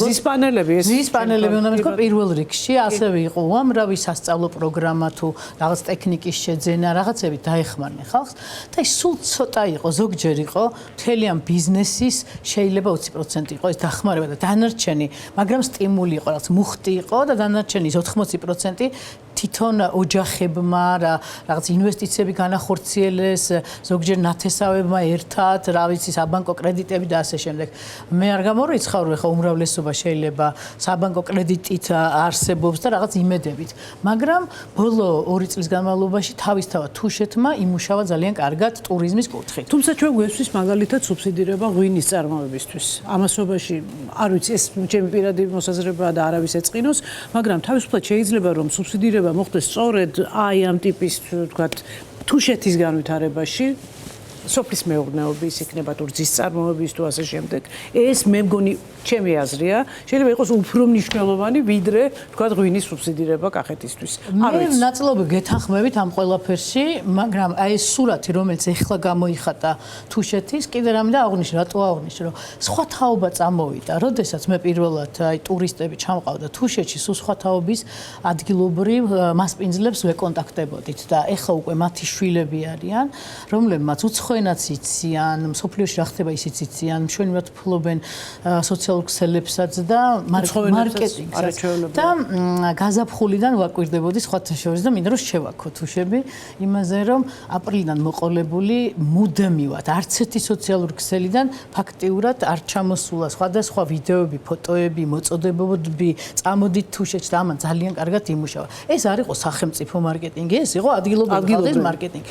ამიტომ ჩვენ ყოველთვის უნდა დავაკვირდეთ, როდესაც აი გელა ამბობდა, საზოგადოება ძლიერია. მე გეთანხმებით, საზოგადოება არის ძლიერი და თუშეთის თემა ეს გამოავლინა ტურიზმის კუთხით. ოღონდ ამდენ ქებაზე კი არ გეგონოთ, რომ ყველაფერი კარგად არის. სამაშველო ვერტფრენი არ არის, იგივე სამეცნიერო მომსახურება არ არის. ბევრჯერ ყოფილა, როდესაც ტურისტულ კომპანიები ძალიან უკიდურესად რთულ მდგომარეობაში ჩავარდნილან, იმიტომ რომ ტურისტს როგორმე უნდა დახმარებოდნენ, იგივე მდინარეში ჩავარდნილ ფეხმოტეხს და ასე შემდეგ. ეს ყველგან არის ფაქტიურად მთის რეგიონებში. მაგრამ აი ამ მოდელს, რომელიც ჩვენ ახლა ვახსენეთ, ვერ შევადარებ ვერცერთ. სვანეთს იმიტომ ვერ შევადარებ, რომ სვანეთში 4 სეზონის განმავლობაში ცხოვრობს ხალხი. და ამას აქვს ძალიან დიდი მნიშვნელობა ასევე. იქ არის ზამთრის კურორტები და მიმზიდველობა უფრო სხვანაირია, სად 4 სეზონის განმავლობაში ცხოვრები თემი და სად თემი, რომელიც იძულებულია წელიწადში რამდენჯერმე ავიდეს 3000 მეტრზე უღელტეხილი გადააკვეთოს, პროდუქტი აიტანოს, სამშენებლო მასალით მოიმარაგოს და რა ვიცი, ეს არ თავდება ეს სირთულეები და ამ ყველაფერს რომ გაღიმებულები ხიარულად ხვდებიან ეს ახალგაზრდები დღეობებზე, როდესაც მათ ხედავთ და თითქოს პრობლემა არ არის. ამით რაღაც უნდა დავინახოთ ჩვენ და დასკვნები გამოვიტანოთ, ზუსტად დასკვნები გავაკეთოთ ამ ყველაფრით. მარგარიტა, აუცილებლად უნდა გკითხოთ შატილთან დაკავშირებით, ხევსურეთთან დაკავშირებით. თქვენ იყავით მასწავლებელი.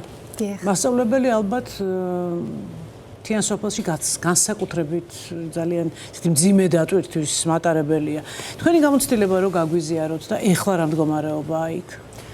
დაახლოებით 7-8 წლის წინ წავედი მე შატილის სკოლაში მასწავლებლად და მაშინ იყო 8 ბავშვი. ამჟამად სწავლობს მხოლოდ ერთი მოსწავლე, ქეთევან დაიაურე, ჩემი ბიძაშვილი და სკოლის მიხედვით რომ ვიმსჯელოთ თუნდაც ამ მაგალითით მივხვდებით რომ სოფლები იცლება. ბავშვები აღარ იბადებიან და მგონია რომ ეს არის ძალიან დიდი პრობლემა, იმიტომ რომ როდესაც სკოლა დაიხურება, ფაქტობრივად დასრულდება რაღაცნაირი პერსპექტივა რომ გაცოცხლდეს ისევ სოფელი. აი ხო 8 ბავშვიდან დარჩა ერთი, ხო? აი ეს რამ გამოიწვია? რატომ დაიწყო? აი რატო წამოვიდა ეს ხალხი, თქვათ, ბარისკენ, ანუ სხვადასხვა დასახლებული ადგილებისკენ? მათთვის პირობების შექმნა, აი რა პირობები იყო ისეთი, რამაც აიძულა ეს ხალხი დაეტოვებინა შატილი და წამოსულიყო თბილისისკენ? თბილისისკენ, ნებისმიერი სხვა დასახლებული პუნქტისკენ.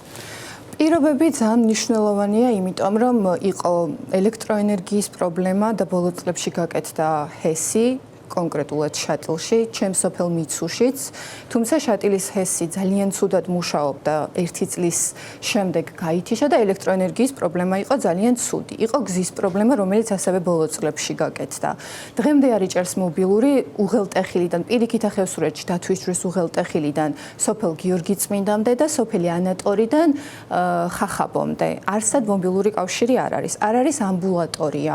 არ არის ისეთი ექიმი, რომელიც ნორმალურ დახმარებას გაგიწევს და გექნება იმედი, რომ პირველად დახმარებას მაინც გაგიწევს და რაღაცა კუთხით დაგეხმარება. ანუ დიაგნოზ დაგისვამს დაახლოებით მაინც რომ იცოდე რა პრობლემა გაქვს. ამჟამად არის ექიმი, თუმცა მან ძალიან დიდი შრომა და ენერგია ჩადო წლების განმავლობაში ამ საქმეში, თუმცა ამჟამად გვესაჭიროება პირიქით ახევსურეთში რომ იყოს ექიმი, რომელსაც შეუძლია თუნდაც სწორი დიაგნოზის დასმა, რომ წინასწარ გქონდეს განსაზღვრული და მომზადებული იყო ფსიქოლოგიურად. ამ მაგალითზე გავიხსენებ წლევანდელ შემთხვევას, რომელიც იყო კონკრეტულად პირიქით ახევსურეთში, სოფელ შატილში, ადგილობრივ ახალგაზრდას ჰქონდა ძალიან სერიოზული ჯანმრთელობის პრობლემა, მე ვიყავი მასთან სტუბრად მის ოჯახში და ღამის 2 საათზე ვფიქრობდი, როგორ უნდა დავხმარებოდი ამ ახალგაზრდას, რომ არ დაკარგულიყო, ასე ვთქვათ, და დასრულებულიყო მისი ცხოვრება. ამინდი იყო ძალიან ცუდი, სამწუხაროდ ესე დაემთხვა და მივხვდი, რომ ფრენა ვერანაირად ვერ გაკეთდებოდა, როტაცია და თოვა დაიწყო, დათვისჯვარი დათოვლილი იყო და დილის 5-ის ნახევრიდან ვცდილობდი რაღაცნაირად რომ დავკავშირებოდი სასწრაფო დახმარებას. კავშირი, როგორც გითხარით, უღელტეხილიდან სოფელ გიორგი წმინდამდე არსად არ არის და სასწრაფოს რაღაცნაირად როცა დავუკავშირდი, მთელი გზა ვცდილობდით, რომ ეს კონტაქტი არ დაგვეკარგა და აქეთ პაციენტი არ დაკარგულიყო და მათ რაღაცნაირად შეძლებოდათ, რომ გზაში მაინც შევხვედროდით ერთმანეთს. ამ ადგილობრივი ახალგაზრდას მდგომარეობა იყო ძალიან მძიმე, კრიტიკული და რომ არა სასწრაფოს ექიმი ნუკრი ბერაია, რომელსაც უდიდესი მადლობა მინდა გადავუხადო ამ ეთერის საშუალებით, სასწაული ჩაიდინა, პირდაპირ დათვისჯვრის უღელტეხილზე ადგილობრივ სთხოვა, რომ მანქანით რაღაც თოვლში ამოსულიყო და პირველადი დახმარება უღელტეხილზე გაუწია. სასწრაფოს მანქანა გველოდებოდა ქვემოთ, ფიზიკურად ვერ მოახერხა ამოსვლა, იმიტომ რომ არ არის შესაბამისი ავტომობილი, თუნდაც ერთი გამოყოფილი მთისთვის, რომ არ გქონდეს სასწრაფოს ექიმს და ძღოლს იმაზე ღელვა მოასწრებს თუ არა გადასვლას ან პაციენტის გადარჩენას. აი მე რამდენი კითხვა მიშდება, მაგალითად მუნიციპალიტეტის ბიუჯეტს არ შეიძლება ქონდეს ეს გათვალისწინებული, რომ ასეთ თქვათ სოფლებს შეიძლება ჭირდებოდეს ერთი მომსახურე ბრიგადა მაინც ასეთ შემთხვევაში. იცი რა არის მნიშვნელოვანი აქ, ვიდრე სტუდიაში მოვიდოდი, რამდენიმე დღით ადრე გამოვითხოვეთ სხვადასხვა სამინისტროდან მონაცემები. საქართველოში 2016 წლიდან ამუშავდა მაღალმთიანი რეგიონების განვითარების შესახებ კანონი, რომელსაც მოკლედ ვუწოდებთ მთის კანონს კი და ეს მთის კანონი ქართული ოცნების მმართველობის პირობებში და ეს მთის კანონი რაღაცა ესეთი რევოლუციური უნდა ყოფილიყო მთის გადარჩენაში. რაღაცა შეღავათებსაც ითვალისწინებდა ეკონომიკურ. ითვალისწინებს ახლაც. ეს მთის კანონი ითვალისწინებს სხვადასხვა სოციალურ და საგადასახადო შეღავათებს. ახალდაბადებულ ბავშვს დახმარებას, ექთნებისა და ექიმებისთვის დანამატს, ხელფას სპორტის სფეროში მწვრთნელებისთვის დანამატს, ელექტროენერგიაზე შეღავაც, გაზმომარაგებაზე და ასე შემდეგ, მაგრამ ეხლა ეს კი არის ეს ხუთი რეგიონი: თუშეთი, ხევსურეთი, ფშავ-ხევსურეთი, ხევი, რაჭა და ქვემო და ზემო სვანეთი, მაგრამ კი არის ეს რუსეთის მოსაზღვრე ჩვენი კუთხეები, მაგრამ ახლა სვანეთისგან, სადაც შუქიც არის და სამწუხაროდ გაზმომარაგება არც იქ არა აქვთ, და რაჭისგან, სადაც ასევეა ელექტროენერგიაც, ზოგიერთ შემთხვევაში ბუნებრივი აირიც. ანუ თუშეთი და ეს ხევსურეთი ყაზბეგისგან განსხვავებით, მათ შორის არის სრულიად დეპრესიული. ყველაზე მძიმე, ანუ კრიზისულ ვითარებაშია საქართველოს მაღალმთიან რეგიონებს შორის თუშეთი და ხევსურეთი, ხო? იმიტომ რომ მთის კანონმა იქ ფაქტობრივად ვერაფერი ვერ შეცვალა. არც ეკი მიხავთ იქ. არც ეკთან იხავთ ფაქტობრივად. წვრთნელებისთვის უნდა ყავდეთ, ბავშვი არ ყავთ. სკოლა იქ არ არის, კოლეჯი იქ არ არის, სკოლა კი არა, ერთი ბავშვია, აგერ ქეთევან და იაური. ანუ მოკლედ ელექტროენერგია იქ ადგილობრივი ჰესი აქვს, სადაც არის და ყველგან ეგეც არ არის. იცით თქვენ და ჩვენმა მაყურებელმა რომ არ ჭილო და არ დოტი წელს უშქოდ რჩებოდა, არ ჭილოს საერთოდ არ იყო ელექტროენერგია და ჩვენი მკითხველის და მაყურებლების მხარდაჭერით შევძელით ზის ელექტროსადგურების მოწყობა და თითო ასეთი ელექტროსადგურის თითო ასეთი მზის სადგურის მოწყობა დაგვიჯდა 10,000 ლარი, ბევრი კი არა.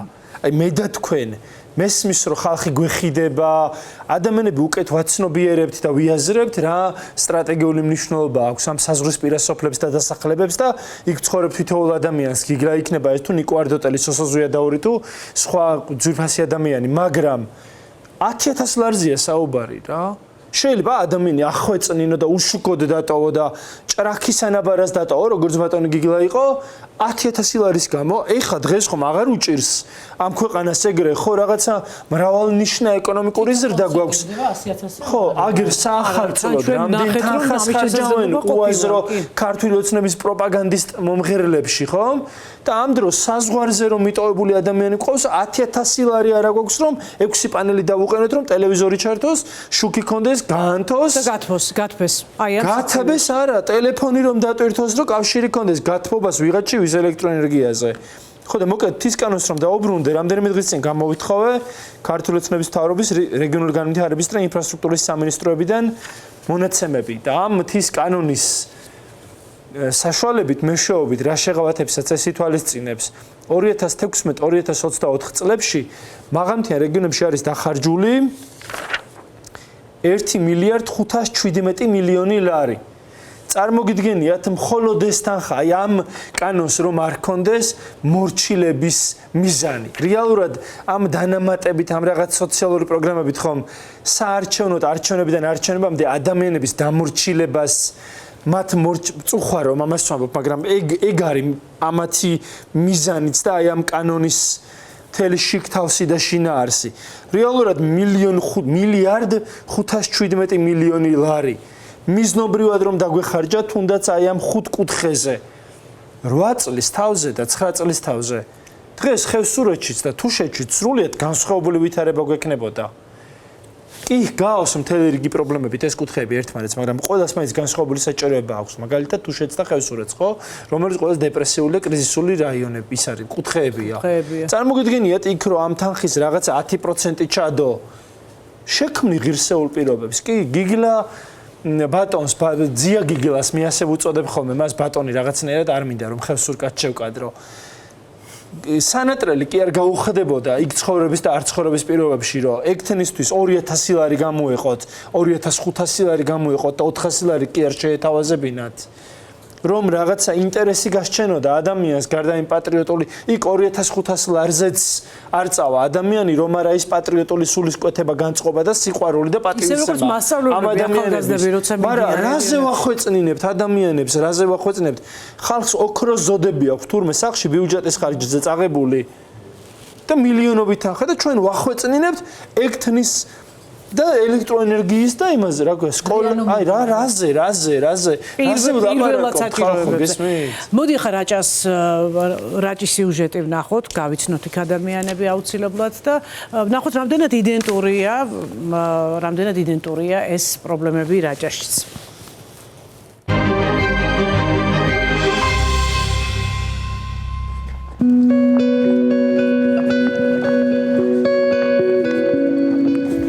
რამდენი წლისაა? 3 წელს. სად მიყავს? ბაღში. სხვები პიპილეთში დადიან სკოლაში. სულ რამდენი ბავშვია სოფელში? სოფელში ჩემები არიან 4. სხვა არავინ არ არის. ადრე ბევრი იყვნენ და ახლა დაიცალა სოფლებმა. არც ერთ ოჯახს სხვას ბავშვი არ ყავს. არა. ჩემი პატარა ვაჟკაცი, მოდი ჩემს მახსოვრობაში ბაღი სოფელში არ ყოფილა და სკოლა კი. 2010-ში იყო ერთი ბავშვი და პიპილეთთან შეგვაერთეს. 2 წელი ფუნქციონირებდა როგორც ოპტიმიზაციის პირობებში და 2012 წელს უკვე დაიხურა. ფიცავარ სკოლა კი არა, ამ ბავშვმა ბაღი რო გაიხსნა, ამანაც გააცოცხლა სოფელი. სკოლა, ანუ თქვენ ფიქრობთ, რომ ამაგრებს სოფელში? აუცილებლად ბავშვებიან ოჯახებსაც ამაგრებს, ვისაც დაასაქმებენ, იმასაც ამაგრებს. და ყურადღებაც მეტია, სად ბავშვი რო არის სოფელში და სკოლა როა და სად მარტო ასაკოვანი და მოხუცი ხალხი. აი დათვი. ხალხი, ახალგაზრდობა და გამრავლება. აი ეს გადაარჩენ სოფელს. სხვა ახლა როგორც გინდა ვიმსჯელოთ, როგორც გინდა ფერებში დავხატოთ ყველაფერი, ხალხის რაოდენობა თუ არ იქნა, სოფელი კვდება. ეს ხალხი, ვისაც შეეძლო წასვლა, მის დროზე წავიდა ზოგი ქალაქში, ზოგი საზღვარგარეთ და ვინც წავიდა ჯერჯერობით არ დაბრუნებულა. იმისი არ იყოს ყველა დაიხოცება და ბერი უთუოთაო, როცა დაბერდება სოფელი და იქ მარტო 1 და 2 დარჩება, მერე სოფელიც კვდება. ისე რა მიხარია, იცი? მაინც ხედავენ სოფლებს, მამაპაპისეულ სახკარს დაუბრუნდნენ წასულები, აკეთებენ, ალამაზებენ როგორც შეუძლიათ, მაგრამ ეს არის აი საზაფხულოდ რომ მოვიდნენ და დაისვენონ და ისე რომ ახლა ზამთარ ზაფხულ აქ იქნენ, ნუ ეს ჩემი აზრია და ნეტა ვცდებოდ. აი, სოფლებიდან მიდიან ახლა ქალბატონები, ვინც სულ მარტოა. შარშან აქ ისეთი თოვლი იყო, გელას ვენაცვალე, რომ ნამდვილად, აი, მეზობელთან ვერ გავხვიდოდი, რომ იშველეო გეთქვას. ხო და სულ მარტო ვერ არჩება აქ ადამიანი, იმიტომ რომ ოჯახში თუ ხმის გამცემი არ აქვს, გადირები შიშით. ტირილით მიდიან, ფიცავარ, აი, ტირილით მიდიან, რომ არ უნდათ, თავის სახლი და კარი უნდათ და იყონ აქ, მაგრამ სხვა საშუალება აღარ არის. კაცრი ზამთარი იცის ბევრჯერ, სიმარტოვე ძალიან ცუდია და აქედან გამომდინარე ზამთრობითაც ბევრი მიდის და ზაფხული უფრო ცოტა ცოცხალია სოფელში. დაბალზე ხომ არ გირჩენია კოშკია. აი რა გითხრა ახლა ნამდვილად რომ განსაკუთრებული ყურადღება იყოს ჩვენზე, ამას ვერ ვიტყვი. ახლა გვეხმარებიან 200 ლარიანი შეშის ფულით, დენი სანახევროდ გვხდება ყველაფერი, მაგრამ ეს ალბათ ოკეანიში წვეთია, ამით ადამიანი წედიში არ მობრუნდება, მაგრამ თუ კი სპეციალური პროგრამები იქნება, თუ კი მართლა იქნება ისეთი აი თანხები, რომ რაღაცა აი თუნდაც საკურორტოც გახდეს წედისი. არაჩვეულებრივი ჰაერია, არაჩვეულებრივი წყალია, ყველაფერი და თუ კი ასეთი საკურორტო ადგილი გახდება, იმდენი მოვა, რამდენიც გაგეხარება. ხოლო აი თავიანი ვინმე უნდა იყოს, ისე კი არა რომ ფული ჯიბეში ჩაიდოს და რაც საჭირო არ მოახმაროს სოფელს. მე ძალიან მინდა რომ წედისი ასეთი საკურორტო ადგილი გახდეს და უფრო მეტი დატვირთვა ექნება და ხალხიც მეტი მოვა.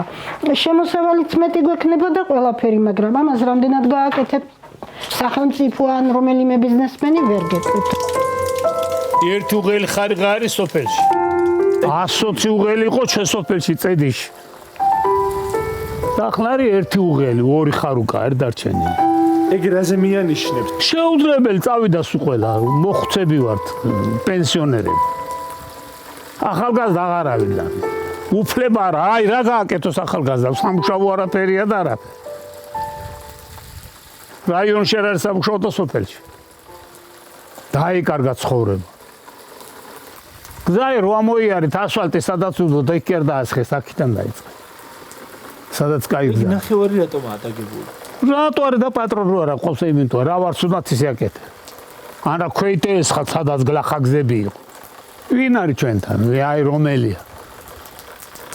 ვაკვეთქვევს პენსიას 20 ლარს უმატებოდა, თავად 16,000 აქვს და 245 ლარი გეყოფა, კაცო, რანაირად ეყოფა? ჩვენთან რო ჩახვიდე და მოხვიდე, 60-70 ლარი უნდა მაშინა რომ დაიქირავ, ფქვილ რომ მოვიტანო. 245 ლარით რავი, მაშინა დავიქირავ თუ ფქვილე მოვიტანო. 20 ლარი დამიმატეს და წამალი გამეხადეს 80 ლარი. აი რა არის? ვიცი ნუ კარა ვარ და გეკრეს გლეხს. რაჭას. აი თუ იშოვნე 12-13 ლარი უნდა ცოცხალ ზონაზე. წავიდა, სოფელი აღარ არის და დაინგრა და ყველა იმას ახსახარა.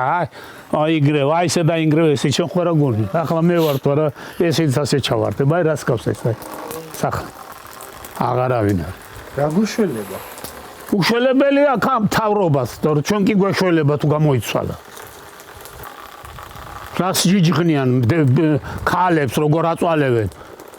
დამავიწყდა სახელი და გვარი ქალს რო უჩავს ყველაფერი და მაინც მეათრევენ. რა არის ეს არის კანონი? ჩვენთან აქ მეფე არ ამეფობ და სამჯერ გადაწვეს სოფელი და მაინც მეფე არ შემოუშვეს. ახლა რა არის? ახლა აგერა ყავან მოსები მოსული, ვერავინ საქონელსაც ვეღარ აყოლიობთ რა.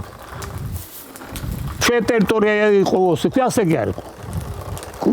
ყორღნები გვესვა. მიჯნებში. და ახლა აგერ არიან. უპატრონო ქვეყანაში, უძაღლო ქვეყანაში კატებს აკადამლებდნენ, არით? სათიფში ვერ ავდივართ, კაცო, რო გათიბო, იმიტომ წავიდა ახალგაზრდობა. ცხენები ყავდეთ წაგვართვეს, ხარები ყავდეთ წაგვართვეს, როხები გადარეკეს. ვეღარავ თიბამდით და ვერაფერი და რაღა უნდა ქანა. შემოუშვეს და შემოუშვეს რუსები, ახლა რა დღეში არიან? ბათუმში რა დღეში არიან, რო აცხადებს, ის ვინ იყიდეს, ჩვენ კაცი იყიდეს იმ ბინას. რაჭის სოფლებს შეშველება. თუ დრო იქნა და შვიდობა იქნა და შევცვალეთ ეს მთავრობა და გადავაშენეთ რუსები, მე ეშველება, თუ არაფერი არ ეშველება. კიდე გეუბნები ბიჭები ორივე თბილისში ვყავან. რა უნდათ იქ? აქანა რო იყო სათიბი, რო არ გვეშინოდეს, იყოლიო 25 ლარი და 27 ლარი გის კილო ხორცი. ეს მთავრობა ძალიან ცუდი ყავს, ძალიან ჩაგვრელია. ეს არ უნდა ჩაგრამდა. ყველაზე მეტად რა გაბრაზობთ? რა არ მაბრაი რო ჩაგრავს ადამიანს. მე იმისი ნაცვამი რაზე უნდა ჩაიცვას ჩემმა შვილიშვილმა. ის აფხულსაც აღარ მოდიან. ეზარება კი გზა არ არის, კვალი არ არის, წყალი არ არის. მაღაზი არ არის, აქედან რომ პური შემოგაგდეს 40 ლარი უნდა მას ტაქს. წავიდეს პური ამოიტანოს 50 ლარი მიცეს თავად რაღაცა შეჭამოს. ონში უნდა ჩავიდე? აბა აქ არაფერია და ძალიან გაძნელდა ცხოვრება და ამაც სულ მოსპეს, ყველანაირად მოგვისპეს ცხოვრება, ყველანაირად. ესე არ შეიძლება. ამდენი ჩაგვრა და ამდენი ის უკანონობა არ შეიძლება. არ შეიძლება, აი რა მთავრობა. მე ოქროთ რო აი სახლის წონა ოქრო მომწეს, მაინ არ მიცემ მას. არ არის კანონი და იმითო. მე მინდა ჩემ ხალხთან რომ დავდგე და გაჭირვებულია თუ დალხინებული სხვა დავჭამო. ასე შევიწყო ჯიბებში ხელი და ვაგინო ამას მეზობელს.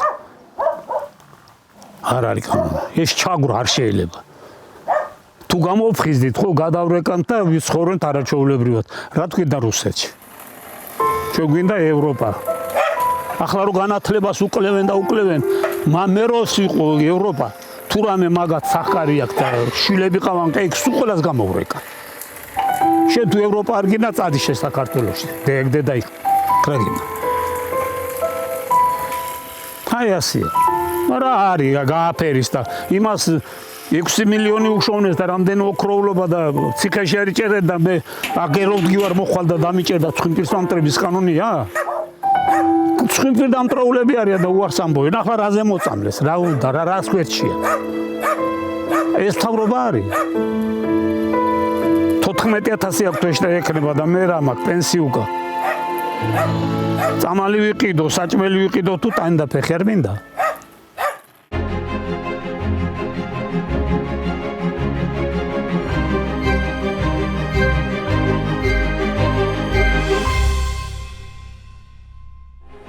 დაბრუნდით ღია სივრცეში, ახლა ვნახოთ ბოლო ეპიზოდი და შემდეგ გავაგზავნოთ მსჯელობა.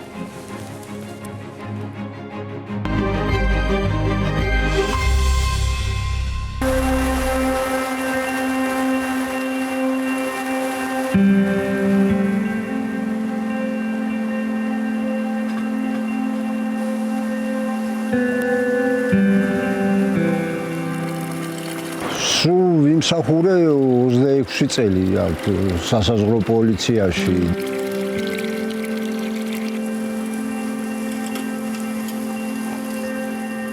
თქვენ როგორ შეგიწყოთ ხელი იმან რომ სასაზღვრო პოლიციაში მსახურობდით მე საზღვრებით აქ დამაგრებაში? აქ ეხლა ბევრს შეუწყო ხელი, იმიტომ რომ ძირითადად მთელი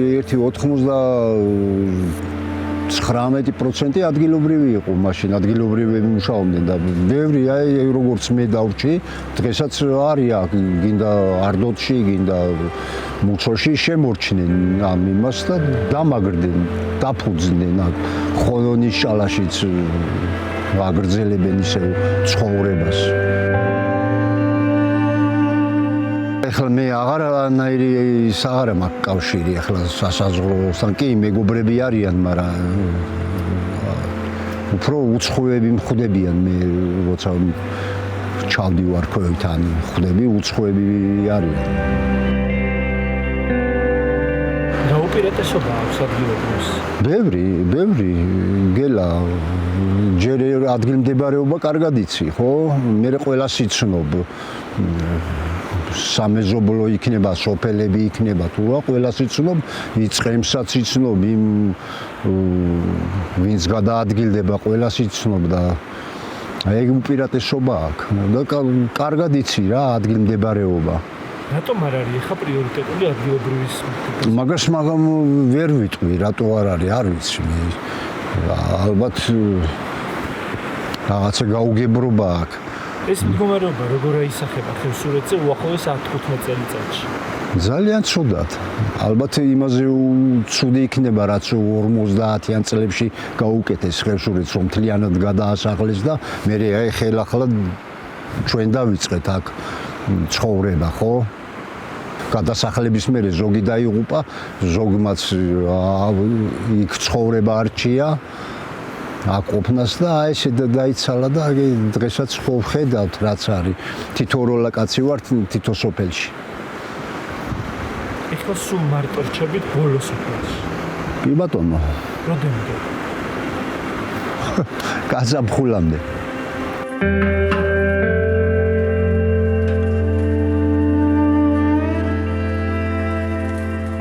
ანუ რეალურად თქვენ აკონტროლებთ აქაურობას? ხო, აბა ეგრეა ეხლა დილით რო ადგები გახვალ, გამოხვალ მეზობლის სახლსაც თვალში ავლებ, გადახედავ ადგილმდებ ყვალსაც ნახავ ან ავლელი ჩავლილი, ვინ არის? გამხელა ტერიტორიის კონტროლი და მეთვალყურეობა გიწევთ, როგორც უიარაღო მეცხოვნეს. ვიცი ეხლა არდოთში არიან აი ნიკო და ზურა, ეგენი მან დაკონტროლებენ და ხახაბოში პაატა ყავს და ნინო. მე ალბათ მიწევს ეხლა ანდაკი არჭილო და აი მიმდებარე რაც არის ეს ტერიტორია. რა მოაბრუნებს და დაამაგრებს აქ ახალგაზრდებს? აი ბევრი წამოვიდო და თუ დასაქმდება აქ, იქნება სამუშაო, იქნება ეხლა სასაზღვრო პოლიცია აქ და დაცული ტერიტორიებია, ხო? აქ თუ დასაქმდებიან რატო არა ცხოვრებენ კიდევაც. არიან მაგის მსურველებს, აი არჭილოში ეხლა მამუკა მუშაობს რაღაცას თბილისში, ამოვა მე აქ აგრძელებს თავის საქმეს, სახლს აშენებს, ეგ რო დასაქმებული იყოს აქ, იქ საერთოდ არ გაიხედებოდა თბილისისკენ, იქნებოდა აქ. ბევრი ვიცი რომ უსურს რომ აი საქმე კონდეს აქ დასაქმებული იყოს და იცხოვრებდა აქაური. და ამასთან ერთად გზაც უნდა კონდეს, ხიდიც უნდა კონდეს. ეხლა 3 წელია რაც ეს გზა გააკეთდა, მაგრამ აი ეხლა იყო ამ ზაფხულს რომ გვიან გაიწმინდა ეს გზა. და მე მაგალითად ბარგის ამოტანა და პროდუქტის ამოტანა არდოტიდან მომიწია ზურგით ისევ. აი ესეთი რაღაცა შუქიც გინდა. სინათლე ეხლა ხვეს დაფები გვაქვს, მაგრამ ამან უკვე ამოწურა რესურსი თავისი და უჭირს უკვე ის მეორე დღეს რო შუქი კონდეს, მაშინ კაიამინდი უნდა იყოს და ყოველთვის კაიამინდი რო არ არის, უკვე აღარ არის, ვეღარ ინახავს ენერგიას ეს აკუმულატორები და ბატარეები 6 წელია რაც აყენი ესე და ინტერნეტი რაც გაკეთდა. ანუ რა სიტყვით, გზას და შუქს? გზას, შუქს და დასაქმებას. სოსო, პური გამოიწვა. ო, კაი.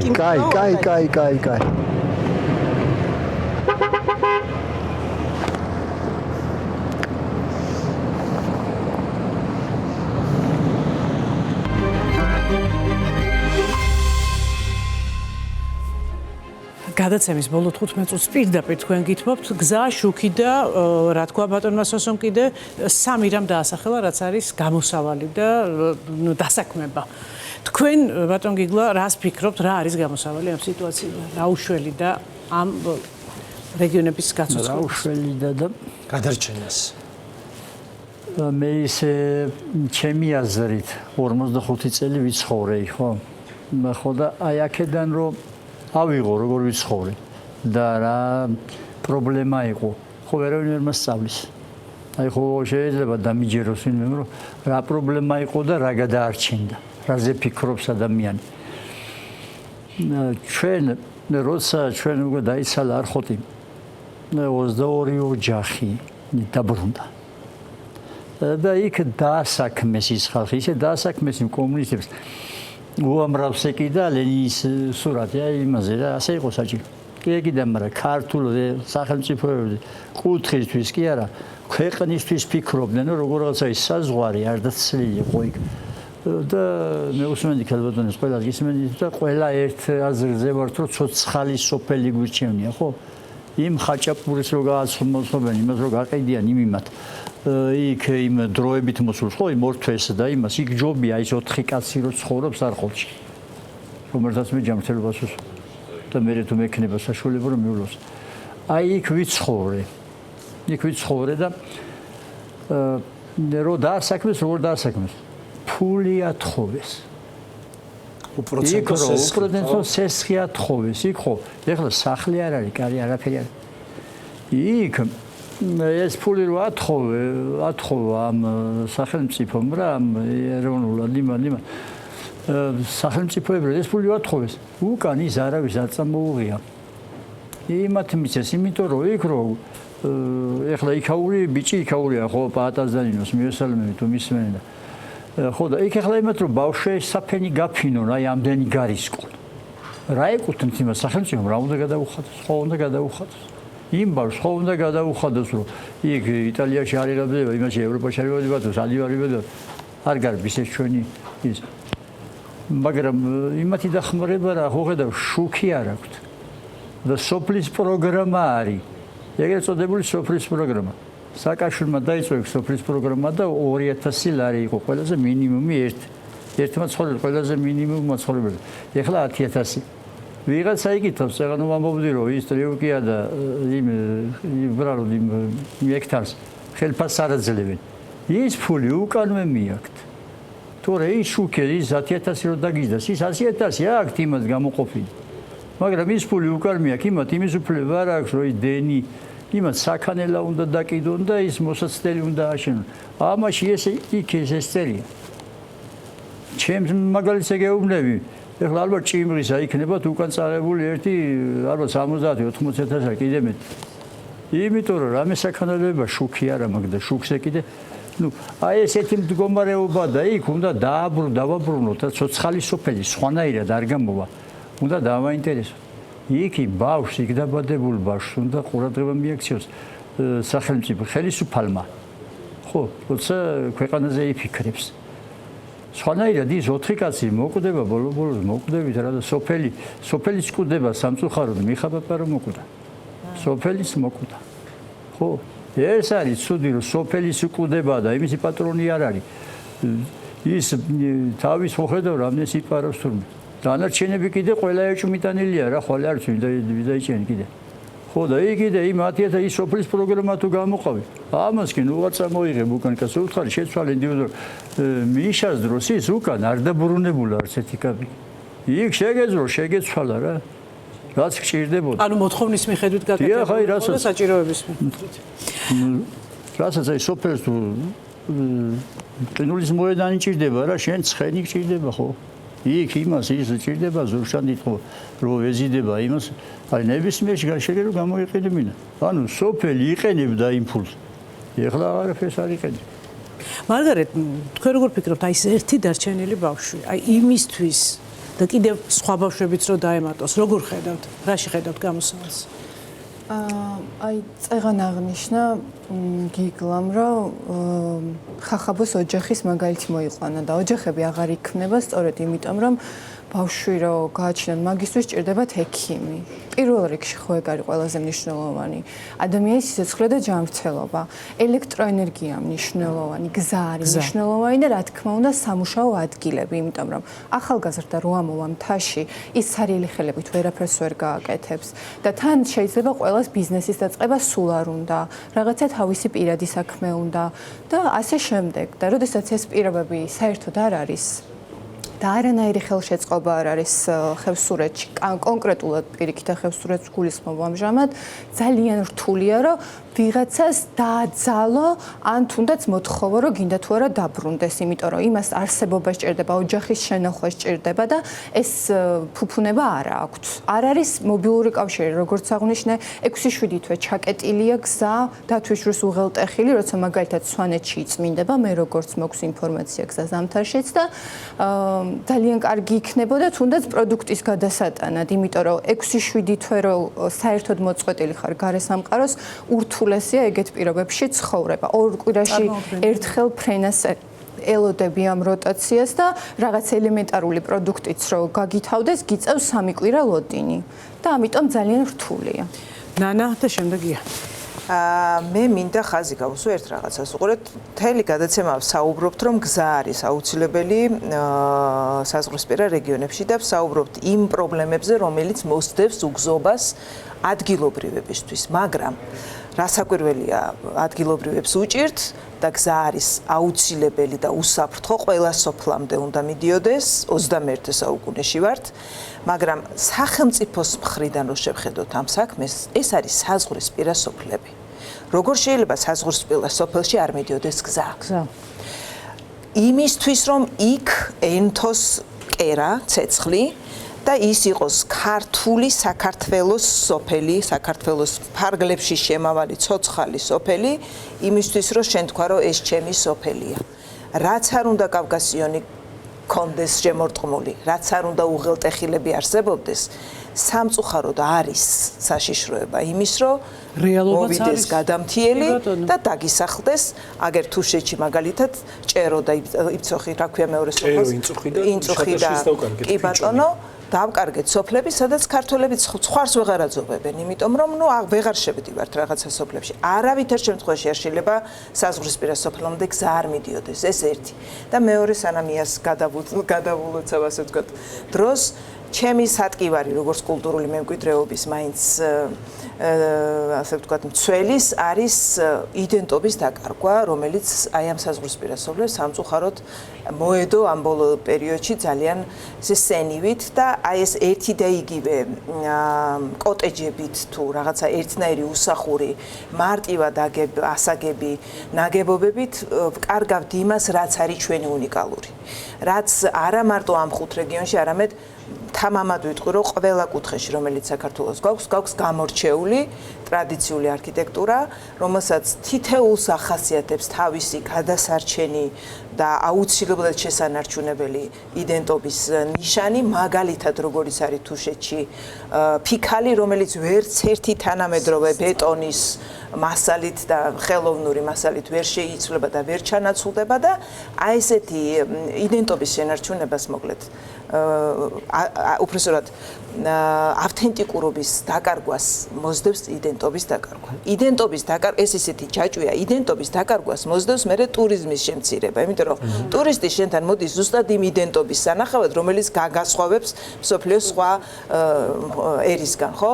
ტურიზმის შემცირებას მოსდევს ეკონომიკური სარგებლის კლება და საბოლოოდ ისევ მივდივართ იმ პრობლემამდე, რომ ადამიანს აღარ აქვს, ასე ვთქვათ, ის ხელშემწყობი მიზეზი თუ რაღაცა წამახალისებელი ფაქტორი, რომ დაბრუნდეს იქ და იქ რაღაცა ეკონომიკური საქმიანობა აწარმოოს. ამიტომ ძალიან მნიშვნელოვანია ჩამოვაყალიბებ და შევკრავ ჩემს ამ ნათქვამს, განვითარების გეგმის არსებობა და ამ გეგმის აუცილებლად დაცვა და მიყოლა გზის მიყვანა ყველა სოფელში, საზღვრისპირა სოფელში და მაქსიმალურად მცდელობა იმისა, რომ იდენტობა იყოს შენარჩუნებელი, რომელიც ამ რეგიონებს ახასიათებთ და ძალიან თვითმყოფადი და ბოლოს კიდევ ერთ რამეს ვიტყვი. უყურეთ, ჩვენ კულტურულ მემკვიდრეობას ვეძახით ისეთ ნიმუშებს, რომელსაც ასაკი დაახლოებით აქვთ 1 საუკუნე, საუკუნე ნახევარი, 2 საუკუნე და მეტიც შეიძლება. და ეს კულტურული მემკვიდრეობის ნიმუშები შეიქმნა იმ პერიოდში, როცა ეს ხალხი იქ ცხოვრობდა. ყოველთვის ვწუწუნებთ იმაზე, რომ და სწორადაც ვწუწუნებთ, რასაკვირველია, რომ ჩვენ გვქონდა წყვეტა ტრადიციაში საბჭოთა პერიოდის განმავლობაში. 70 წლიან საბჭოთა მმართველობის პერიოდში ჩვენ გვაქვს უზარმაზარი წყვეტა, რომელიც იარასავით გვაქვს და ვერ ამოვავსებთ და ეხლა რა ხდება? ეხლა არ არის წყვეტა იმ სოფლებში, სადაც არავინ არ ცხოვრობს, არაფერი არ იქნება, ქალი ხელსაქმეს ვერ აკეთებს, კაცი სახლს ვერ აშენებს. იმ ტრადიციას როდესმე ობი მოედება. სახლი, რაც არ უნდა ქვის იყოს და მოვლილი, მაინც დაიშლება, ფარდაგი დადნება, დრო ყველაფერს ჭამს.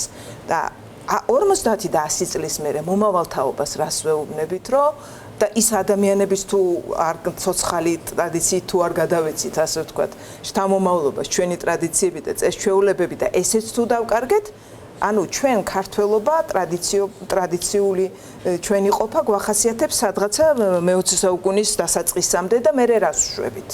ამიტომაც არის აუცილებელი სოფელში სიცოცხლის დაბრუნება, რომ იამ ახსენა, რომ ფოლკლორი რაღაცნაირად გამქრალი იყო და ხევსურეთში თანდათან ეხლა კოწიწდებაო და ესე უნდა აღვადგინოთ. ის 70 წლიანი იარაც უნდა აღვადგინოთ და თუ კი რამე იარა კიდე გვაქვს ყველაფერი მაქსიმალურად. ერთმა უცხოელმა შენაკოში მხოლოდ ფიქალით ააგებინა თავისი სახლი, ანუ შეინარჩუნა ის ტრადიცია, არ შეიტანა რაიმე სიახლე, იმიტომ რომ ბუნებრივია იმ ქვეყნიდა, საიდანაც იცით რა, კიდევ ახლა ძალიან ცუცოტა ერთი წუთი თუ მაქვს დრო, არ მინდა გამომივიდეს ისე, რომ ადგილობრივებს დავაბრალო რაღაცა. ადგილობრივებს უნდა თუგან დაბრუნება, ცდილობენ სახლების აშენებას, მარტივი გზა მაგათთვის არის. რატო იცით, რომ როცა თუნდაც თურს უნდა სახლის აშენება მისთვის, მის წარმოდგენაში, მისი პროექტის ამბავი წყდება თბილისში. ანუ პროექტირებაც აქ წყდება და დამტკიცებაც აქ წყდება. ალბათ აი სწორ გზაზე როცა ვლაპარაკობთ და მან არ იცის თან კიდე როგორი პროექტი იქნება მისაღები ძეგლდადაცვის სააგენტოსთვის და როგორზე გასცემენ ნებართვას. ალბათ ორი გზა არის. ერთი რომ თვითონ ძეგლდადაცვის სააგენტომ უფასოდ უნდა შეუდგინოს სწორი პროექტი, რომელსაც მე არ დაუხარვეზებს, არ დააჯარიმებს და არ ეტყვის რომ არ ეტყვის რომ აი ესეთი სახლი ააშენე. ერთი ეს და ფიქალის მოპოვებაზე რომ თანხას როცა ჩვენ საუბრობთ კომპლექსური დახმარება სჭირდება, ეგ არის ერთ-ერთი ინსტრუმენტი, რა თქმა უნდა. იმიტომ არის სახელმწიფო ბევრი მიმართულებით უნდა ჩაერთოს ამ ადამიანების ადგილობრივს არ უნდა კონდეს ეს განცდა, რომ მისი ბედი სადმე სხვა განწყდება, განსაკუთრებით მთის კაცს. მისი ხასიათი ხო იცით როგორია? ამიტომ მაქსიმალურად უნდა იყოს ისე გამარტივებული ეს, იქ უნდა იყოს ეს საბჭო. ახმეტის მუნიციპალიტეტში უნდა იყოს, დუშეთში უნდა იყოს ყველანაირი წესის და კანონის დაცვით, რასაკვირველია, მაგრამ ადამიანს არ უნდა კონდეს განცდა იმისა, რომ მისი საცხოვრისის ბედი სადღაც დედაქალაქში. კი, და ნანა, ჩვენ ნახეთ უშგულის მაგალითზე, რომ აკრძალვა და მორატორიუმების გამოცხადება საქმეს არ შველის პირიქით. კი ბატონო. სოფლიო კულტურული მემკვიდრეობის მონაწილე ამ პროცესში, ხო, შეტანილი, შეყვანილი და ბლოკით აშენებული სახლები დგას ასეთი მნიშვნელობის მქონე დასახლებაში. და როცა ჩვენ სახელმწიფოს და პასუხისმგებლიან ხელისუფლებაზე ვლაპარაკობთ, აი ესეთი საკითხების ჩამოწერა და ადგილობრივ მოსახლეობასთან ერთად ამაზე მუშაობა არის სწორედ ეს პასუხისმგებლობა. მე გამოსავალზე ვისაუბრებდი. იგი გამოსავალზე რასაკვირველია, ყველანაირი გეგმა უნდა არსებობდეს, მაგრამ თითოეულ ხეობაზე, თემზე, ну რეგიონს აღარ გულისხმობ, რასაკვირველია, უნდა იყოს მიკრო სტრატეგიები. უკვე აღნიშნეთ არაერთხელ, რომ ყველას თავისი რაღაც ხასიათი აქვს. და ეს მიკრო სტრატეგიები უნდა მორგებული იყოს იმ ერთეულ ადამიანებზე, იმ ოჯახებზე. ანუ დაახლოებით დეცენტრალიზაციის პრინციპზე ვაბარებთ. თუნდაც ვინც ეხლა იქ ცხოვრობს, არა ვიღაცას, ვისაც უნდა, ვიღაცას რომ უნდა დაბრუნება, შეიძლება 5 წლის მერე ეს სტრატეგია ისეთი უნდა იყოს, რომ 5 წლის მერეც მოერგოს. და რაც უკვე თქვით, რომ სახელმწიფოს როლი რასაკვირველია ძალიან დიდია, თუმცა მე ვერ ხედავ ვერაფერს დამაიმედებელს დღევანდელი ხელისუფლებისგან. ძალიან დიდი იმედი მაქვს, რომ როდეს მე ამას დავინახავ და ხალხი უნდა იყოს უფრო მომთხოვნი, ამასაც ძალიან დიდი მნიშვნელობა აქვს, იმიტომ რომ ხელისუფლება, რომელიც ხინკლის საჭმელად ჩადის ომალოში და გაიხედავენ, გამოიხედავენ და უკან ბრუნდებიან, აი რა პრობლემა გვარდება ამითი. თითოეული მათი ვიზიტი, თითოეული პატარა სტრატეგია უნდა იყოს პასუხი კითხვაზე, რა პრობლემა მოგვარდა ამით. და მაგალითებს მოვიყვან, რადგან მე ეთნოგრაფიულ თუ აგროტურიზმის და სამთო ტურიზმის მიმართულებით მუშაობ, აი ვიტყოდი, რომ შეიძლება იქ სამუშაო ადგილების გაჩენა, რომელიც იქნება მცირე ბიზნესი, რომელმაც სხვათა შორის გადაარჩინა მთის სოფლები იტალიაში, შვეიცარიაში, ავსტრიაში, უძლიერესი სახელმწიფოები არიან, ძალიან დაეხმარა სახელმწიფო, მაგრამ სახელმწიფო დაეხმარა როგორ მისცეს ფული, მისცეს სახლის ასაშენებელი მასალა, დაუდეს გამზადებული პროექტები, არქიტექტურა, პირობები შეუქმნეს ამ ხალხს და თუ შეიძლება რომ გერმანიაში და შვეიცარიაში 70 პროფესია არსებობდეს საცხენოსნო მიმართულებით, საქართველოში ჩვენ შეგვიძლია მხოლოდ ვამბობთ რომ ტრადიციები გვაქვს, რომელიც გამქრალია, ხო? წარმოიდგინეთ ზამთრის თვეებში ადამიანები ამ ჩვენი რეგიონებიდან, რომელიც დღეს ჩამოთვლა სვანეთიდან ხევსურათამდე ხედან და მუშაობენ, დაუშვათ იგივე მჭედელია და ნალებს აკეთებს. მოთხოვნა როგორი გაზრდილია, ცირცხვილია, უბრალოდ აზერბაიჯანიდან თურქეთიდან რო შემოდის ეს პროდუქცია. იგივე მოთხოვნა იმად გაზრდილია აღვირზეც, ცხენის სხვადასხვა ატრიბუტიკაზე, უნაგირზე და ასე შემდეგ. შეუძლია ხო ძალიან შრომატევადია, მაგრამ ყოველ შემთხვევაში ძვირადღირებულიც არის. სხვადასხვა ზოგადად ზამთრის კურორტებია ყველგან ძალიან ძვირადღირებული. თავის თავად საკმაოდ ზაფხულიანი ტურიზმი და ზამთრის თვეებში ეს ადამიანები ქმნიდნენ პროდუქციას, რომელიც თუ ქვეყანაში არ გაიყიდება, აგერ მეზობელი ქვეყნები გვაქვს 21 საუკუნე და ონლაინ შეიძლება გაყიდვა და ჩინეთიდან და ინდოეთიდან კი არ უნდა ვიწერდეთ ჩვენ იქიდან. შეგვიძლია რომ ჩვენ თვითონ მივყიდოთ ევროპას, ბევრად უფრო კარგი ხარისხი. და ყველაზე მთავარი რაც მინდა თქვა, რომ ჩვენ გვჭირდება ევროპელი ტურისტი, ევროპელი ჩრდილოამერიკელი ტურისტი, რომელიც დააფასებს ყველაფერი იმას, რაც ნანამ თქვა, აი ავთენტურობაზე იყოს საუბარი, ჩვენს იდენტობაზე, ქართველების იდენტობაზე და მთის კულტურის მოყვარულების მისწრაფებაზე იყო აქ საუბარი. რატომ გეტყვით, ახლა ნუ ჩამითვლით რაღაც შოუნისში, მაგრამ ის ტურისტი, რომელიც შემოდის საქართველოს, რომელიც წარმოდგენა აქვს არც ისტორიაზე, რა რელიგიის ხალხთან ჩამოდიან რა ქვეყანაში, არაფერი ამის შესახებ არ იციან და არც აინტერესებს. ფოტო გადაიღეს ლამაზ გადასახეთთან, იგივე ისე მოძებნეს ინდური, ჩინური რესტორანი და წავიდნენ. ეს არ არის ჩვენი მიზნობრივი ჯგუფები, ასე ვთქვათ. და ზუსტად ის ევროპელები თავისი დონორებით ევროკავშირი, რომელიც ცდილობდა რომ შეენარჩუნებინა ზუსტად ადგილობრივი კულტურა საქართველოს მთის სხვადასხვა რეგიონებში, თუშფშავ ხევსურეთი, მთიულეთი ხევის ჩათვლით, აი ამას რაღაცნაირად უნდა დავუბრუნდეთ და რაღაც იმედი მაქვს რომ იქნებ დავუბრუნდეთ. ამ ხელისუფლების პირობებში ალბათ არ მოხერხდება სავარაუდოდ ეს ყველაფერი, რაღაცა გეპი იქნება დროებითი, მაგრამ ეს უნდა აღდგეს. მათი დახმარების გარეშე ძალიან გაგვიჭირდება და სამუშაო ადგილები, რომელიც ხალხური რეწვა 20 წლის წინ ვერ წარმოიდგენთ, მაგრამ ტურისტი რო ჩამოდიოდა, სანთლით ვეძებდით ხარისხიან პროდუქციას ყველგან. და ეხლა ბევრია საქართველოს, ბევრი არ არის უფრო. იგივე მთიან აჭარაში. იცით, ბევრი არც ეს არ არის, იმიტომ რომ ადგილზე რო ჩადიხართ, პროდუქცია აღარ აქვს ხოლმე. რაც ძალიან სასიხარულო ეყიდებათ, იმიტომ იგივე თუშფშავ ხევსურეთის რეალობიდან გამომდინარე, მაღალ ხარისხიანი ძალიან დახვეწილი გემოვნების პროდუქციაც არის საკმაოდ ცოტა და ის ცოტაც არის საძიებელი, ასე ვთქვათ. ამიტომ ეს რადგან ევროპა, რომელიც ესე ძალიან აფასებს და ეს არის განსაკუთრებით ჩრდილოეთ ევროპის ქვეყნები, ესე აფასებს, იგივე მატყლის ფასიც გაიზრდება და კი არ გადაყრიან თუშეთში მათ კრეჭენ ცხარს და იქვე ადგილას ყრიან და ფუნქცია გაუჩნდება ამ ყველაფერს. ეს არის ღირებულებათა ჯაჭვი, რომელიც აუცილებლად მოიტანს შედეგს და აღარ იქნება მხოლოდ ტურისტზე დამოკიდებული ეს ადამიანი.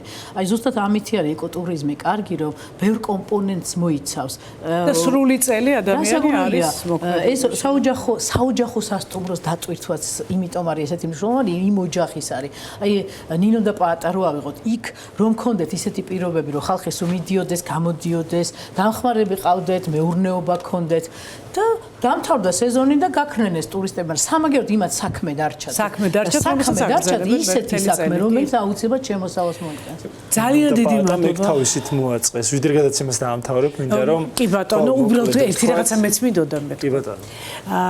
სხვა შორის აი მოქალაქეების პასუხისმგებლობაზე როცა ვლაპარაკობდით, არაფრით არ შემიძლია ახლა ერთ-ერთი ჩვენი სტუმარი გაუშვა სტუდიიდან ისე რომ სწორედ ამ მომენტის ხაზგასმით არ აღნიშნო რომ ერთ-ერთი ჩვენი სტუმრის დაბადების დღეა დღეს და მაგალითად ის ამწუთას ის და ასეთ მნიშვნელოვან საჭიროებო საკითხებზე ლაპარაკობს და მე ვიცი რომ ახლა დიდი სიამოვნებით შემომიერთდება და ნაგილოცავთ დაბადების დღეს და ყველაფერი რაც ვისურვეთ ქვეყნისთვის პირველ რიგში ჩათვალე რომ შეგეწუნება საქართველოს მთას მე მარტო კაცებს მინდა მიულოცო დამდეგი ახალი წელი მინდა ვუსურვო რომ ეს ქვეყანა ბევრად უკეთესი ყოფილიყოს წელში გამართული ყოფილიყოს ყველა მარტო კაცი და მარტო აღარ ყოფილიყვნენ მარტო კაცები აღარ ყოფილიყვნენ და ვიდრე გადაცემას დავასრულებთ რადგან სეზონის ბოლო გადაცემა ბატონ გიგას თუ უნდა შეუძლია მანაც თქვა ან შემოგვიერთეს მაგრამ აუცილებლად მინდა რომ სუსტად ერთი წლის წინ დააკავეს უკანონოდ ჩვენი კოლეგა მზია ამაღლობელი 12 იანვარს მისი უკანონო დაპატიმრებიდან 1 წელი სრულდება მზიას როგორც ჩვენს მეგობარს და კოლეგას და ყველა პოლიტპატიმარს ვინც დღეს უკანონოდ ყავს დატყვევებული რეჟიმს მინდა უსურვო ახალ წელს გათავისუფლება თელ ამ ქვეყანას მინდა უსურვო და ვისურვო ამ მარწუხებისგან გათავისუფლება ამისთვის ვიბრძვით და არ შევწყვეტთ ამ ბრძოლას ვიდრე არ მოვიპოვებთ ნანატრა თავისუფლებას. სოლიდარობა. ყველა სიტყვაში რა თქმა უნდა გიერთდები გელა და აქვე აუცილებლად მინდა სინათლე არ უნდა ჩაქრეს. თევანდელ მარსაც შეუერთდეთ და იმიტომ არ უნდა ჩაქრეს სინათლე რომ ყველაფერი ის რაც თქვენ დღეს გაიგეთ, გქონდეთ ამის გაგების და მოსმენის საშუალება. ძალიან დიდი მადლობა სტუმრებს, ძალიან დიდი მადლობა მათთვის, ვინც გვიყურებდა ახლა. დანარჩენი თქვენ შეგიძლიათ რა თქმა უნდა. ძალიან დიდი მადლობა თქვენ. ძალიან დიდი მადლობა იმისთვის რომ ღვაწლისთვის რაც არ ხოჩი. ამაღლობელმა ყველა ღირსეული ქართველი ქალის ღირსება დაიწყო. ნამდვილად არა მხოლოდ ქალის კაცისაც მე თუ მგითხავთ არ მოგითმენს და ეს არც გაიყიდება და მიულოცოთ და ყველა მარტო კაცს გიერთდები გელა მიულოცოთ არ სამქრალიყოს ისინი ძალიან დიდ საქმეს აკეთებენ ოდესმე მოვა ოდესმე შეიცვლება და მართლაც ჩარჩოი შეიქმნება რომელსაც ეგთანსაც გადაეხდება ეგ დაბადებულ ბავშვებს გადაეხდება სოფელი დაბერდა კვდება ეხლა სოფელი და აუცილებლად ახალი სიცხე და ახალგაზრდობა უნდა დაბრუნდეს. დაბრუნდება აუცილებლად. თავარია რომ ჩვენ ეს ძალიან მოვინდომოთ. ძალიან დიდი მადლობა იმისთვის რომ დღევანდელი დღე გამოყავით ჩვენთვის და აუცილებლად ბევრჯერ შევიკრიბებით იმედია და ბევრჯერ ვილაპარაკებთ იმ პრობლემებზე რომელიც არის და თქვენ სათქმელს გაიგებთ აუცილებლად სანამ იარსებებს დამოუკიდებელი მედია. ამისთვის რა თქმა უნდა თქვენი დახმარება ჭირდება მედიას და ჩვენ ამის იმედიც გვაქვს. ნახვამდის.